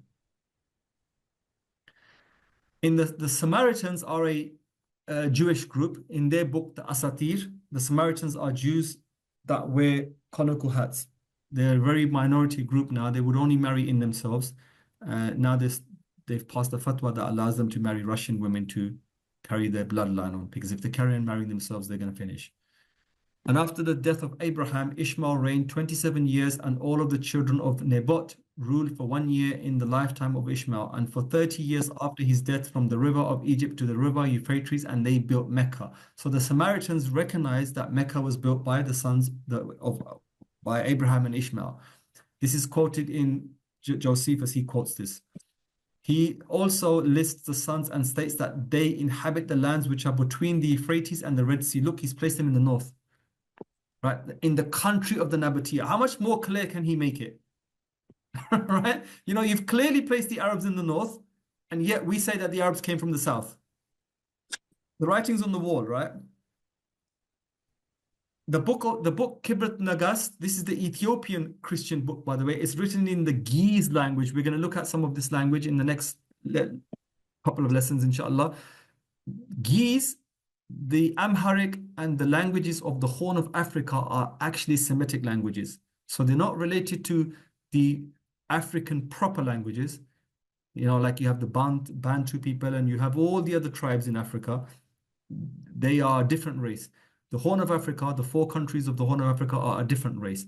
And their language, Amharic and Ge'ez, is still spoken today, and it's related to the Semitic languages, right? So in their book, in the 14th century, the Kabra Nagast says, and therefore the children of Ishmael became kings over Terah, and over Kibat, and over Noba, and Soba. See these names? Soba, Sheba, and Kurga, and Kifa, and Makkah, and Morna, and Finkana, and Arisabana, and Liba, and Masai, for they were the seed of Shem, seed of Sam. So they're taking it very far back. Assyrian and Babylonian royal inscriptions and the North Arabian inscriptions from the 9th to 6th century BC mention the king of Kedar. Of the names of the sons of Ishmael, the names Nabat, Kida, Abdil, Dama, Masa, Tamam were mentioned in the Assyrian royal inscriptions as Arabian tribes. Jisa was mentioned in Greek inscriptions in the 1st century. Right, so it can't be any more clear. Right, so for all of those people who doubted what I said right at the beginning, that the Arabs are not from the south, this is one half of the proof. The next lessons are going to be the other half of the proof. So basically, we're getting bombshells, we're getting bombs, mines going off. How can people defend themselves now and tell me otherwise? That no, we came from the Yemen. Bible, in the book of Genesis, Nebaioth is listed as the firstborn son of Ishmael. Now, these are the generations of Ishmael. So remember we said here, look, so Ishmael, Nebaioth, and Kedar, right? So there is some difference of understanding on whether if it was Kedar or it was this son, right? So now these are the generations of Ishmael, Abraham's son, whom Hagar, the Egyptian Sarah's handmaid, bore unto Abraham. And these are the names of the sons of Ishmael, by their names according to the generations, the firstborn of Ishmael, Nebaioth and Kedar and Abdil and Misam, the names, right? And these are the names of their villages, and by the encampments, 12 princes according to the book, according to their nations. Some have said that the Nabateans came from Nebaioth, that even me as a lay historian knows this can't be. This has now been rejected. After the 4th century, it was standard practice to refer to the Ishmaelites, the Saracens, Arab Empires, page 70, customs of the Ishmaelites. I think I posted this, no? Okay, this is a description of the Ishmaelites. I think I posted it somewhere else. Joseph of Damascus in 650 devotes a long chapter to the Ishmaelites in his book. His work would become one of the principal works on Islam in the Byzantine world for the next 700 years. He presents his material as pre-Islamic. So he's getting something from sources before Islam, right? So he's not taking Arab accounts into context and saying, oh yeah, we come from the south. He's getting it from before the Arabs. It shows that the Ishmaelites knew of themselves as a group before Islam. So if they knew of themselves as a group before Islam, and we know that they were in the north, that means the Arabs are from the north. And at some point in their history, they ended up thinking they were from the south. Why? This is something for another lesson. This is the text I wanted to read. Can somebody read this, please? How many people do we have left in the class? I don't mind reading it. Yeah. Okay, read. The customs of the Ishmaelites. Solomon, Ecclesiastical History. This is the tribe which took its origin and has its name from Ishmael, the son of Abraham. And the ancients called them Ishmaelites after their progenitor.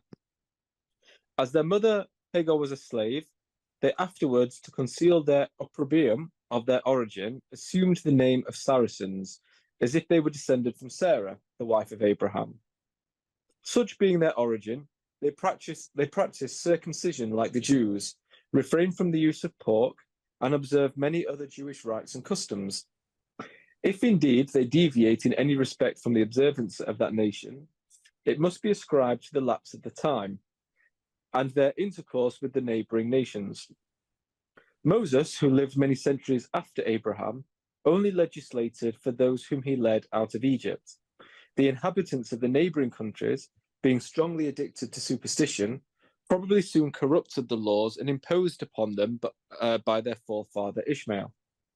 The ancient Hebrews had their community life under this law only, using therefore unwritten customs before the Mosaic legislation. These people certainly served the same gods as the neighboring nations, honoring. Oops, sorry. Can you see it? Yeah, I did that thing with the window in window again. Right, there we go. Sorry, neighboring nations, honoring and naming them similarly, so that this likeness with their forefathers in religion, there is evidence from their departure from the laws of their forefathers. As is usual, in the lapse of time, their ancient customs fell into oblivion, and other practices gradually got the precedence among them. Some of their tribe, afterwards, happening to come in contact with the Jews, gathered from them the facts of their true origin, returned to their kinsmen, and inclined to the Hebrew customs and laws. From that time on until now, many of them regulate their lives according to the Jewish precepts. Some of the Saracens were converted to Christianity, not long before the present reign. They shared in the faith of Christ by intercourse with the priests and monks who dwelt near them, and practiced philosophy in the neighboring deserts, and who were distinguished by the excellence of their life and by their miraculous works. Okay, excellent. Well done. So what he's saying two kind of contradictory things, but the message we get from here is that at one point, the Ishmaelites were worshipping the same God as the Jews, right? And we know in our own history as well that the Arabs used to worship Allah, and even in the time of Rasulullah, they worshipped Allah. But as time went by, they added their own pantheon of gods. So he is then, this next bit of which he said in this page, right, is his own interpretation. So he's saying, okay, so they started off worshipping God, then they deviated, but then how did they get back? So he has to now jump that gap, and he's saying, well, they met with Jews again, and the Jews kind of informed them, and then they realized we used to worship your God anyway, because obviously they Allah, Elohim, right? And then we just added all the pagan gods. So teach us the law again. So they adopted the law from the Jews, and that's the reason why you see clear, like an amalgam. You could see the closeness of Jews and Christians today, Muslims today, right? This is at the end of what he's saying. But the only reason you could see a closeness of Jews, the only reason you could see a closeness of the Jews and the Christians is because the Jews and the Muslims is because nothing to do with the Jews, it was because that the Arabs were already worshipping one God. And then the Arabs added a pantheon of gods in them. And then when Rasulullah came, it was revelation that told them to discard the pantheon and to worship the one God. But they won't go that far, right? No Christian is going to go that far and say Rasulullah was the founder prophet and he told them to. They're not going to go that far. They're going to say, well, this is the Orientalist argument. They always say they got it from the Jews or the Christians. Right, so this is what he's saying. They had intercourse with the priests and the monks who dwelt near them. So this is and for all of this to take place, the Arabs need to have been in the north, not in the south, because in the south there were pagan religions, and obviously they were Christianized later on. They became Jews and Christians at a very late date, right? And he's talking about the Ishmaelites here. He's clearly named them as Ishmaelites. So he's talking about history going back really far, right? So this is again evidence in our case. So these are the Ishmaelite or the Kedarites were in the extreme north, right? The general Ishmaelite Arabs now, these are the names, right? So we know these names from our own history. Ghatfan, Asad, Sulaim, Khuza'a, Khudail, Hawazim, Thaqif, Kinana, Hilal, Kilab, Hanifa, Tamim, right?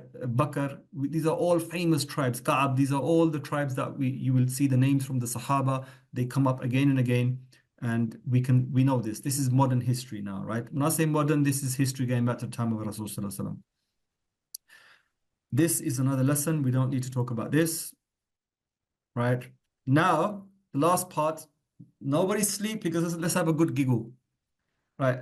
Obviously, we respect everybody. I'm not saying it in a bad way, but a bit lighthearted. Me and my students in Arabia, we used to have a good giggle when I used to see these pictures, right? So this is important.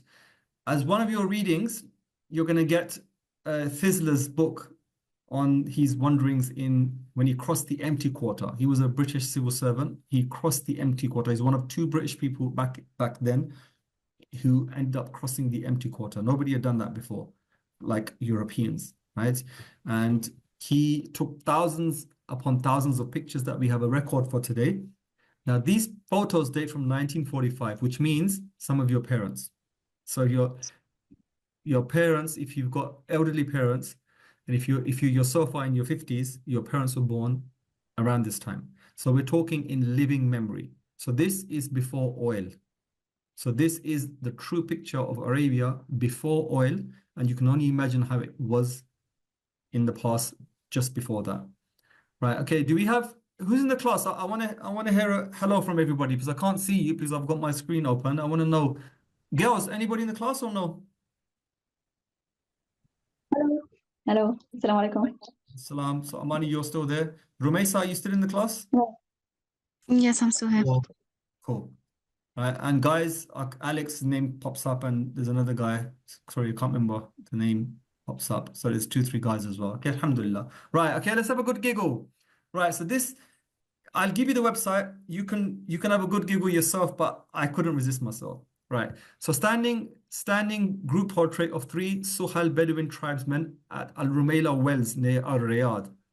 Near Riyadh, yeah. So this is Muhammad bin Salman pulling up in his 4x4 in his GMC as they say it, right? Gold plated with rims and everything, and then you got the crisp thobe and the English dinner table spread. Literally that thing that they wear. You know what? I'm not lying. I'm not joking. That came from England. That what they wear, the red thing, the red gutra, the gutra they wear, the red one that they wear, right? The shmug, whatever you want to call it, is a European design. No way. It's Wow. a European. I swear to God, look at these guys, right? Some of these guys are wearing it, and they're wearing it white. The oldest people alive in Arabia today, if you ask them, they say we don't recognize this. They will tell you we don't recognize it. That design is a European checkered design. Wow. Yeah. Wow. It feels foreign, doesn't it? It's always felt foreign to me. I've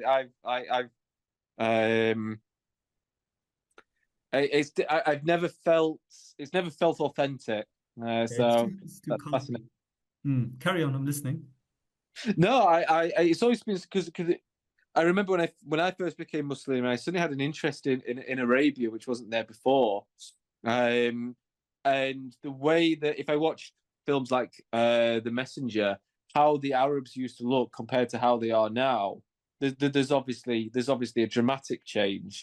And it was very key for me because I would see the way that Muslims dress, and I dressed very differently. So dress was a very important thing for me. And it feels foreign and it feels inauthentic the way that the Saudis are. So it's fascinating actually that if it's an innovation, for lack of a better word, that it's actually been inspired by the far west. Yep. Yeah, agreed. Even the dress they wear today, those crisp, tight thobes, they're not very practical. They could never work in them. They only wear those thobes because they sit down and they provide kafala. So they are the kafils for people under them.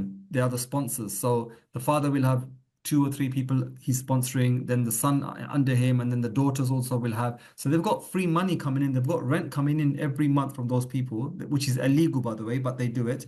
So they'll have no need to work and they can sit and relax and drink their Arabian coffee and have a few dates and eat their rice and grow fat, which is very unnatural and very artificial. This is not how Arabia was, and it feels dysfunctional. When you go there and you see that, it's very dysfunctional, right? Real Arabia in living memory is what I'm going to show you today, right? And it's fascinating. This is a peek into the past that the Arabs themselves do not know about because they didn't have cameras back then, right? So if you show Arabs this, they're going to be hard pressed to believe this is them.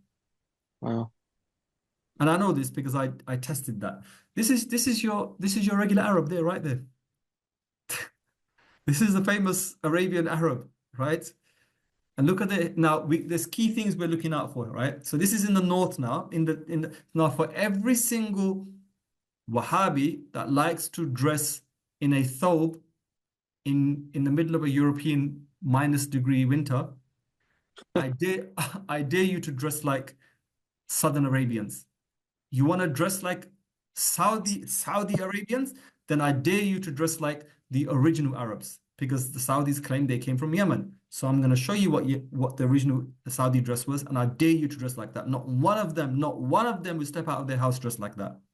So don't tell me that you're wearing the Sunnah of Rasulullah. Number one, you're not wearing the Sunnah of Rasulullah. And number two, you're wearing the Sunnah of the Najd region of Saudi Arabia. Because even in Jeddah, the Jeddawi people are known for wearing a orange turban. Have you ever seen any Saudi wearing orange turbans, by the way? Never, right? No, definitely not. Now Google Saudi men wearing orange turbans. That's the traditional ancient dress of the Hijaz. Yeah. Right? So the reason everybody wears the scarf, the dish dash, the gutra, whatever you want, shamag, whatever you want to call it, the reason they wear that is because that's from the conquerors. That's from the Najd. The Najdi tribes wore these kind of headdressings, and it became red with the influence of the British when they were there. Maybe some British army officer spread had his afternoon tea and with his scones and English tea and jam bread, and obviously that table, the color looked nice, and they said, we want this, and they said, oh, we get them all day long in our flea markets in England, and we'll provide them for you for this much money. And the Arabs were like, oh yes, who knows? This is how it came to them, right? But before that, they were wearing this is Riyadh. So obviously the Riyadh people wore this, right? The people from Hijaz didn't wear this. They wear the turbans. And other people you'll see wear different styles. What you see as a uniform dress in Saudi Arabia today is from the Hijaz region. And originally, this is the quality of their clothing, right? And it's not very glamorous, to be honest with you. You know, the Sheikh of Arabia with his harem wasn't very glamorous, right? So this is by the Ramla Wells again, right? So if you look closely now, this is the beautiful thobes that they had, right? So they're unironed, unwashed. They come up to their ankles. They're tied with a belt, and they're not very nice to look at. Not very glamorous. There's the camel there with the mount. This is a walled garden in the village of Marat in Al-Washam region. Behind the garden, high defensive towers sit at intervals along the walls that enclose the city. This is Mantakat al-Riyadh. So this is in the Riyadh area as well. So this is a walled garden, right? This is how the cities were. You can find aerial pictures of Jeddah from the same time, and you can literally, that Jeddah is this small. And you can see the wall around it. You can literally see Jeddah as a tiny city with a wall around it, and the rest is desert. This is a walled garden, and behind that is the towers of the main probably city of Riyadh. View of a street in the village of Marat in Al-Washim region. The street is lined on both sides with single-story buildings that have high walls and few or no windows. You still see this in Saudi Arabia. I mean, you go to any other Muslim country and you will not get this kind of cover anywhere. So this idea that you've got to have high walls to protect your women folk is not an Islamic idea. It's a Saudi idea. And even today, when you see their grand buildings, you see them with 12-foot high walls covering the entire enclosure. Right? And you don't get this in any other country where you have beautiful buildings on the same style. Right. So this is what they look like. This is one of their markets. Yeah, I should have had it, but I didn't get this. But we've got lots of pictures. Right. Okay. So this is Southern Arabia. You see the look dramatically. They've changed the face features, the body type, the clothing. Everything has changed. Have you noticed? Right. So this is Northern Arabs. Northern Arabs. And Southern Arabs. Right, so somebody's got their microphone on. So a group portrait of 3 older boys in Ad-Darb. Ad-Darb is by Jazan. I used to pass that every single time I was on my way to Mecca. I would pass that. From Darb, the road takes left and it goes up towards Mecca, along the Tihama. 7-hour drive. In the foreground, 3 boys stand facing forward in a line. The boy on the left wears a long sword over his wraparound skirt and the palm headdress. Now we know that Rasulullah also had worn a wraparound at some point.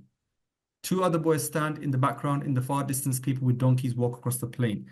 Right? So he's got a sword to his belt and they're semi-naked, right? They're semi-naked. And this isn't unique. You'll see this again and again.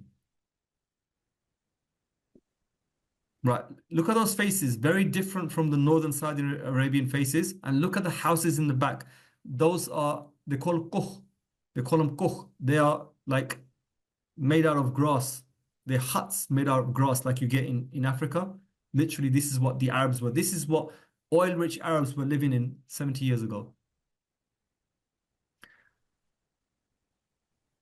Same picture. The guy's wearing a hat. The guy, they're wearing headbands. Look at their hair, right? Look at their hair. It's kinky. And when they let it grow long, it becomes curly and they have to wear headbands to protect it. If they don't, it becomes afro. Half of the people are black looking, right? So you have to ask yourself, were they slaves or were they just blacks that had become Saudis by integrating into the society? Remember, it's South Arabia, right? Ash-Shukek, I know this village. And there is the village of Ash-Shukek.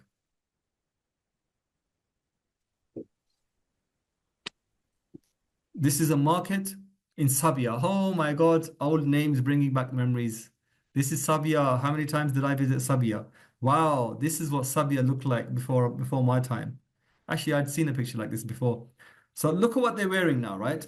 So you've got 1 or 2 brick houses, or it's probably mud. It's not brick, it's mud brick. And then you've got the old kuh, and you've got men dressed in their finest. In the front, you've got a guy wearing a hat that's made out of wicker. And then on the top left, extreme top left, you've got a woman standing there. Her face is uncovered. And you've got a couple of guys wearing hats on their heads. Right? So there's no turbans. There's only one guy wearing a turban. They don't wear turbans. Right? Most of the guys are covering their head with a hat, or they're leaving their head uncovered. This is Sabia. This is Sabia. And I think this is the wall. This is the wall of the Emir. So this is the Emir's palace. So this is in the foreground are the walls of the Emir's palace, and outside of the walls are the villages. So the Emir didn't live much more richer than the people from there. So 2 Arab men. The young man on the right is holding a sword and wearing a bundle of herbs. Notice that I put something there. I put a square there. Why? Because his aura was showing. Right? So the dude is walking around with his aura showing. He's got his wrist wrapper below his belly button.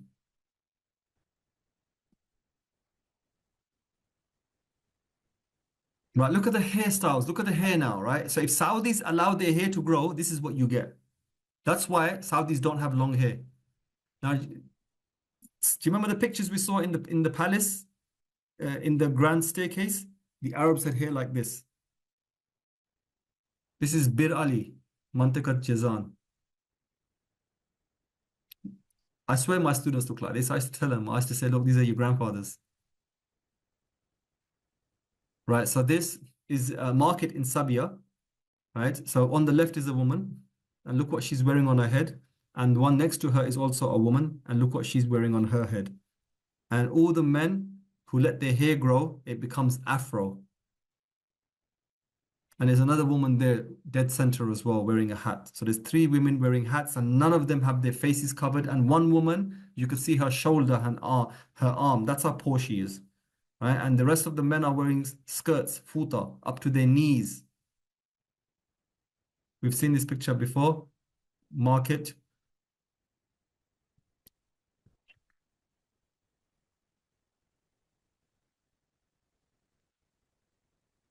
Right, so this is Mecca now. So this is Mecca region. You see the faces have changed? Right, this is of a crowd. No, sorry, not Mecca, Makwa. Albana province, Mantiqat al-Baha. Okay, so this is up north. So we're moving more north now. So the faces are changing. I lived in Baha as well. Right, so this now, have you noticed the style of clothing is different? Now they're all covering their heads. Right, so every single person has their head covered. They've got their chests covered. And some of them are wearing the Bedouin igal on their head as well. Look at their thobes. How exciting. And some of them, they're wearing belts with the jambiyas.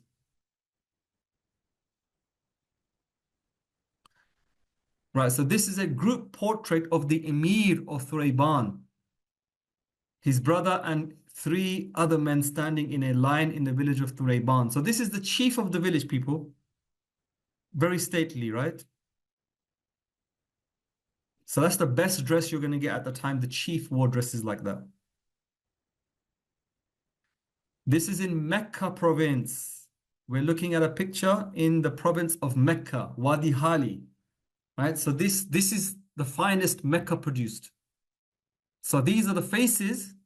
These are the faces of the people of Mecca in the past. So you wanted to know what the Sahaba look like?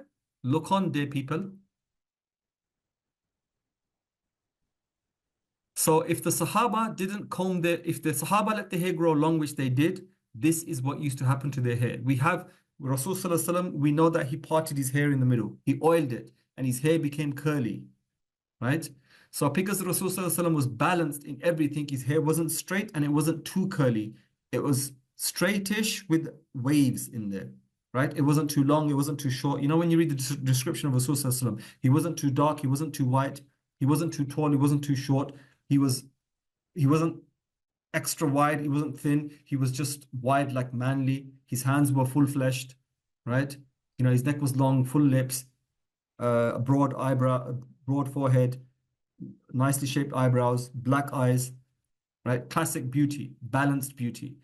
So this hair you're looking at is the hair of the Sahaba. And this is pretty much how they dressed as well, by the way. Right? Forget the message. Forget Umar series. This is how the Sahaba dressed. And we have this in literature anyway. This is again Suq Thulatha. Suq Thulatha. I think we mentioned this when we did pre-Islamic markets and early Islamic markets. This is Mecca again. So these are the people from the environs of Mecca district. Right? And you can see a woman, you can see 2 women in the background. One woman, she has her complete shoulder visible.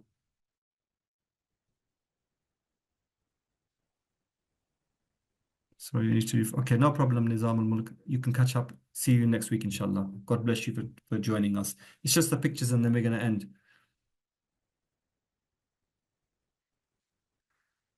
This is Mantiqat Mecca. This is a little boy. By the way, the boys, I've noticed, they're very feminine. They look like girls. There are many pictures you'd see where literally the guys look like girls. They look like young girls. And even Fizla mentioned this.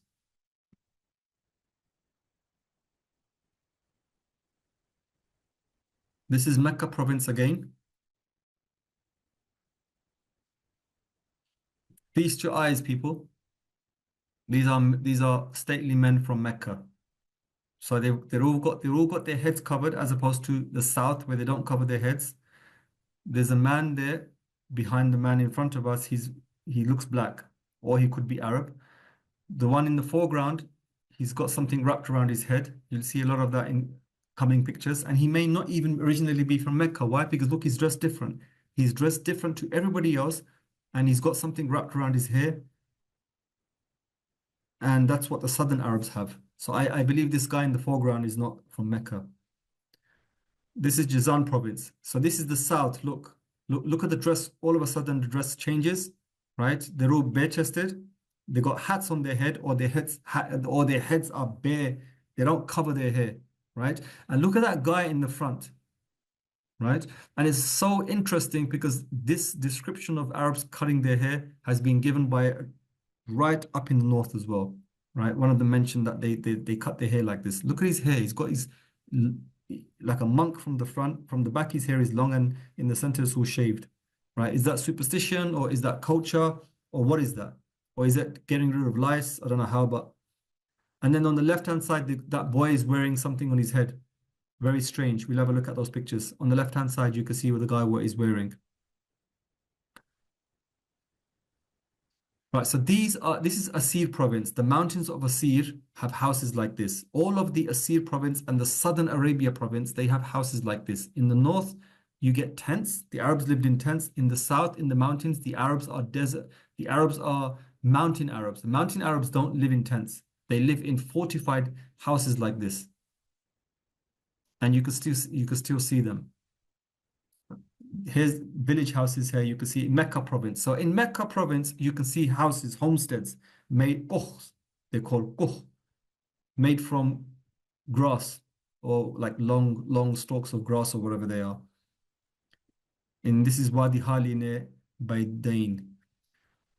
Right, so this is Arab men in front of a rock wall in Dubai. On the left, a young man wears a waistcoat and a khanjar, dagger. Look at that word, khanjar. Everybody knows that word. In a scabbard over his thobe, ankle-length skirt. He also holds a cane in one hand. The older man on the right wears a bisht over his thobe and also has a khanjar in a scabbard on the belt. Each man wears a gutra scarf. This image was taken during Wilfrid's stay in Sharjah. Right, so obviously these people have some money, right? Because that khanjar is silver inlay, right? He's probably got a pocket watch, probably got a European pocket watch as well, right? Well, obviously he's gonna have a European pocket watch. Look at his headscarf. It's European. And he's wearing a waistcoat, or the waistcoat is his own design.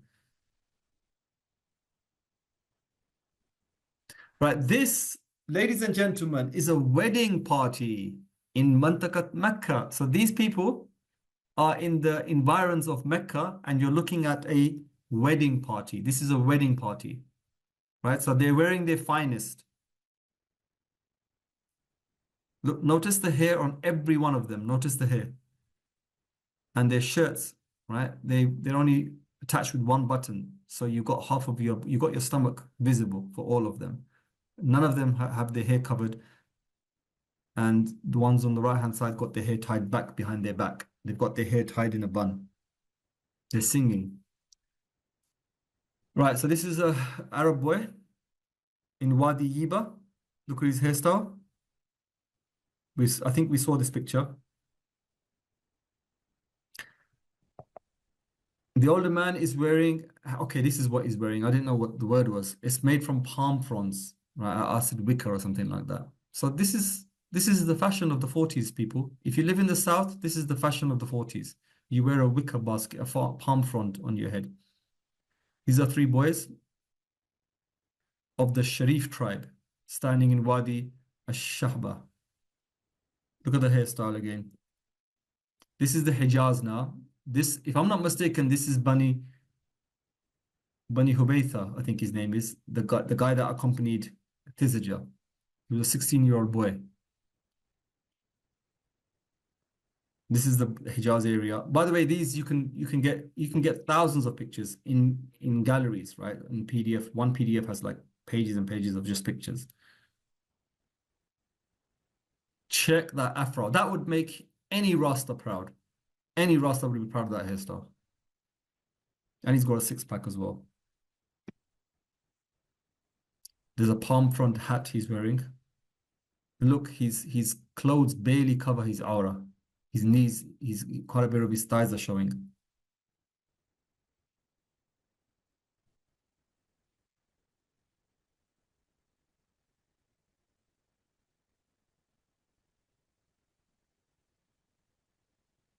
So look at the headgear, look at the head fashions.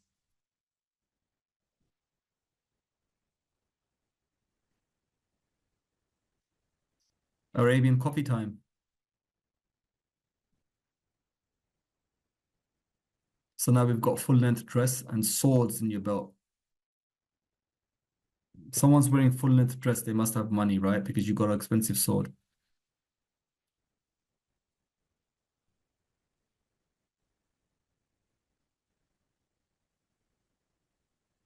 I think this is a chief standing outside his house.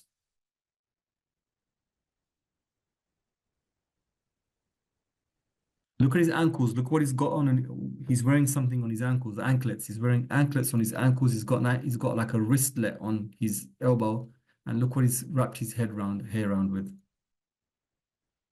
Right now, braided hair. Did you know that Saudis used to braid their hair? Arabs would braid their hair. Not Saudis, Arabs generally. Did anybody know this?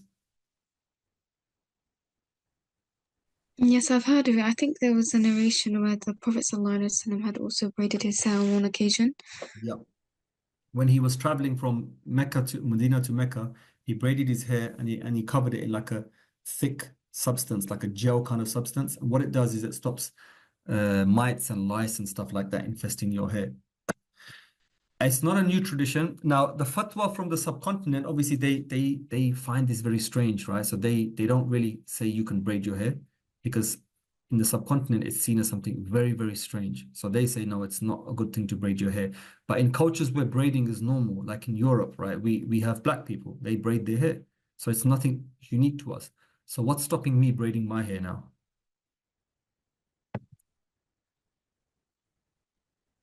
This is Jordan. You can see it's Jordan because of the color of the dish dash, and because of the he's got that seal at the front of his Igal. He's wearing that Jordanian royal seal, and he's got braided hair.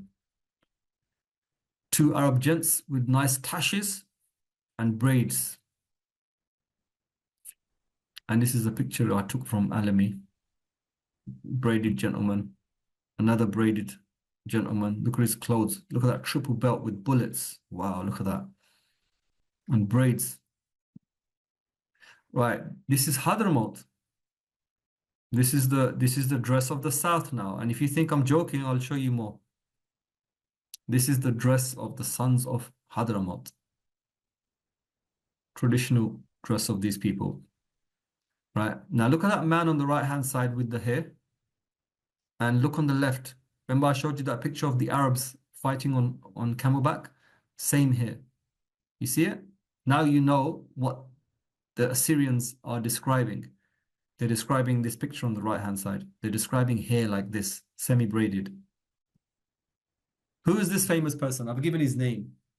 He was one of the sons of the Saud family. He was the last Emir of Najd. He died at age 23. So this is a youth you're looking at, about 22 years of age, right? He's from the Saud family. You can see that look, that penetrating look that King Abdulaziz had also, right? And he's dressed in his finery, and his hair is very long and braided. Right, now this is a very old picture.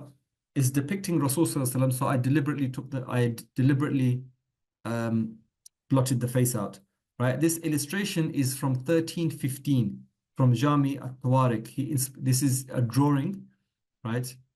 Rashid ad-Din Jami at-Tawarik, in the book Compendium of Chronicles. Right, so this particular drawing from the medieval period shows, Na'udhu Billah, it's a likeness of Rasul Sallallahu Alaihi Wasallam, which we don't accept. We condemn this, but it's showing long hair on the Prophet, showing long hair. Right, here's another. This is, may Allah forgive us, but I blotted the face out.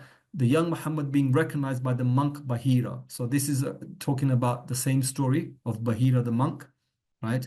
And it's showing braids on the young Muhammad sallallahu alaihi wasallam. We don't believe this picture, obviously. I blotted the face out, but braids, again, braids. This is from 1307. This is from 1315, 1307. So the Arabs have a long history. It's not now. It's a long history going back 1,000 years of braiding their hair. Right. Have you ever seen this before? Anybody ever seen this? These are the last of the pictures. No, I haven't. Right. Okay. So this is South Arabia now. This is 100%. And I saw this. And you know what? I wore this on my head as well. Right. These are the flower men of South Arabia. So if you're a South Arabian girl, boy, you're looking at those herbs on the head and you're thinking, that's a fine crown that man's wearing. I want to marry him. These are herbs, right? Rumesa, I told you that even the soil, even the air of the south smells different. Yes, it does. Because everybody has these herbs, and this is the best smell I've ever smelled. And these dried herbs will fragrance your house for weeks. And it's a smell that I crave, and I know I can't get anywhere else on earth. What would I give to have that smell again? These people would wear this on their heads. This is modern pictures, by the way. These are Southern Arabians, South Arabs.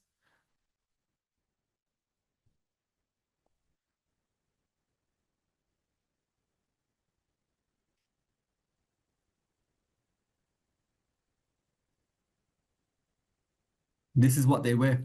So you go to specific villages, and this is what they wear. All the men dressed like this. And I've seen this myself. On the way to Wadi Lajhab, we saw people dressed like this.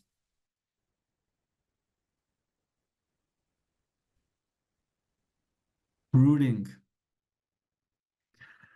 So this is an old man wearing traditional shoes.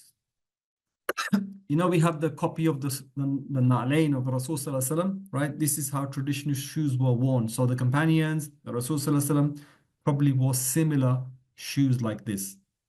You know, we don't know if it was an exact copy like this or this particular design or something a bit different, but you can imagine simple shoes.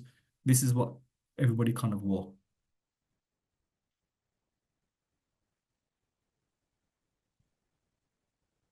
This is everyday dress. So this is all the extra ceremonial stuff. This is everyday dress now. This is in the South when they have their dances, they're done like this, and we had this as well.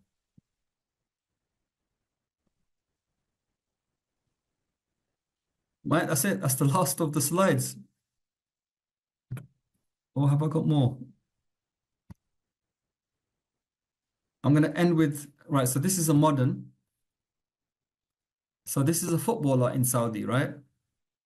So this is what, if you don't cut your hair, this is what Saudi hair looks like. So if you want to check out thousands of more pictures, I'm not going to give a separate link. I'm going to force you to watch the video. Here is the link, right? So if you go to this website, you're going to get a treasure trove of stuff that is like literally it's a hidden wonder. And most people don't know about this treasure trove. Just a few more pictures. These are the houses in the south again, right? And now here's a hadith here. I don't know whether to narrate it now or to narrate it in the next lesson because it concerns language. But because it's a hadith of Rasul Sallallahu Alaihi Wasallam, even if it's a translation for the barakah, we'll narrate it. So can someone narrate this and then we'll end it here?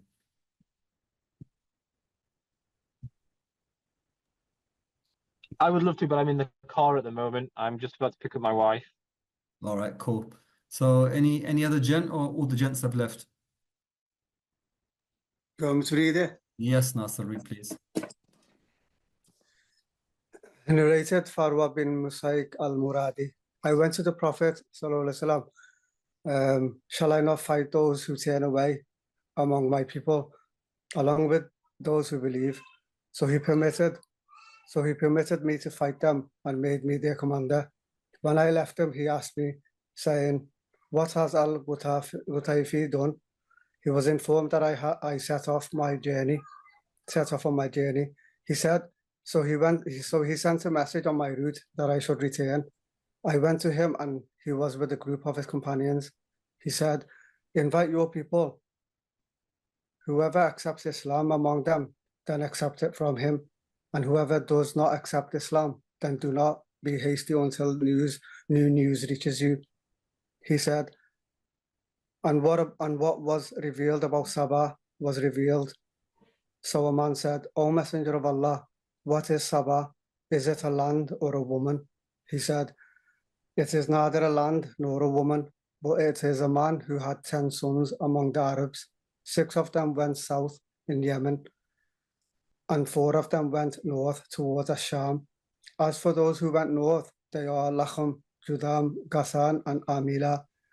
As for those who went south, they are Azad, Al-Ashariyun, Himyar, Kinda, Madhij, and Anmar.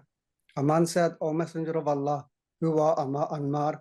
He said, those among whom are Qatham and Bajila. Jamia Tirmidhi. Jazakallah khair for reading this hadith. Right. So the authenticity of this hadith, I don't know. It's probably authentic, but it's probably you can talk about the hadith in the hadith science. But what's interesting is this confused me. So no doubt, sure, it's probably confused other people when they like to say that Sheba is actually Arab, right? Don't forget the Arabs believe that they are from the south. So was it that they saw this hadith and that made them say it, right? That it was a man who had sons. Saba was a man who had sons, right? And progenitors of all the Arabs go back to single names. So as for those who went, so he's saying that he was neither a woman nor a land, but it was a man. So obviously the areas are named after the prime people of those areas. So 6 of them went south in Yemen and 4 of them went north. But then when you look at when you try to understand the hadith more, it tells you what it is. 6 of them went south to Yemen. So that means Saba originally wasn't from Saba in the south. So the Arabs cannot use this and say, look, Saba is Saba. No, he was somewhere in Arabia. 6 of his sons went south and 4 went to Syria, right? And as for the ones that went to the south, they are Azd, we know is an Arab tribe, Ashariyun, Himyar, and Kinda. We know Kinda is an Arab tribe, and Himyar, we know that obviously now the hadith is telling us it's Arab, right? So I was of the opinion that the Himyar are mixed blood with the non-Arabs and Arabs, but from their mouth side, they're probably Arab. I'll have to look more into this. So this gives clarification. You can't just jump to a conclusion and say, oh, Saba is the south and Saba is Rasul Sallallahu Alaihi Wasallam said Saba. Saba is referring to a man, and that man happened to be somewhere else in Arabia, not in Sheba, not in Saba, not in Yemen, right? So that's just a clarification of this. So we're going to end here. Any questions before we go? Not from me, Amir, but that's been fantastic. MashaAllah, that was really enjoyable. Really enjoyed it. Thank you very much for that. Appreciate you coming, Alex, and Nasser and Amani and Rumaisa, and I don't know who else is here because I never heard anybody else's voice, but whoever else is here, Jazakumullah khair, everybody, for attending. May Allah bless us and reward us. Let this be an intercession for us on the Day of Judgment, where we can say, oh Allah, we loved your beloved for the sake of you. Now for the sake of your beloved, forgive us our sins. What's the exact poem that I used? I have to find the poem that I wrote on this, right? So Allah, Allah has a beloved that He does everything for, and He's also our beloved. So Allah, for the love of your beloved that we have for your beloved, forgive us all of our sins, and let the tears that any of us shed today be in the love of your beloved, be the same tears that put out the fires of hell tomorrow as they cover us. Sallallahu ala Sayyidina Muhammad wa ala alihi wa sahbihi ajma'in. Alhamdulillahi Rabbil Alameen. Assalamu alaikum wa rahmatullah. Wa alaikum salam, Shaykh. Ameen. Walaikum salam. Thank you. Welcome. Wa alaikum salam wa ameen. Okay. Wa alaikum salam, Shahid. How do I stop the share and the recording? صلِّ وسلم وبارك على سيدنا محمد وعلى آله عدد كمال الله وكما يليق بكماله اللهم صل وسلم وبارك على أسعد ما محمد وعلى آله عدد كمال الله وكما يليق بكماله اللهم صل وسلم وبارك على نور الهدى محمد وعلى آله عدد كمال الله وكما يليق بكماله اللهم صل وسلم وبارك على سيدنا محمد وعلى آله وصحبه وسلم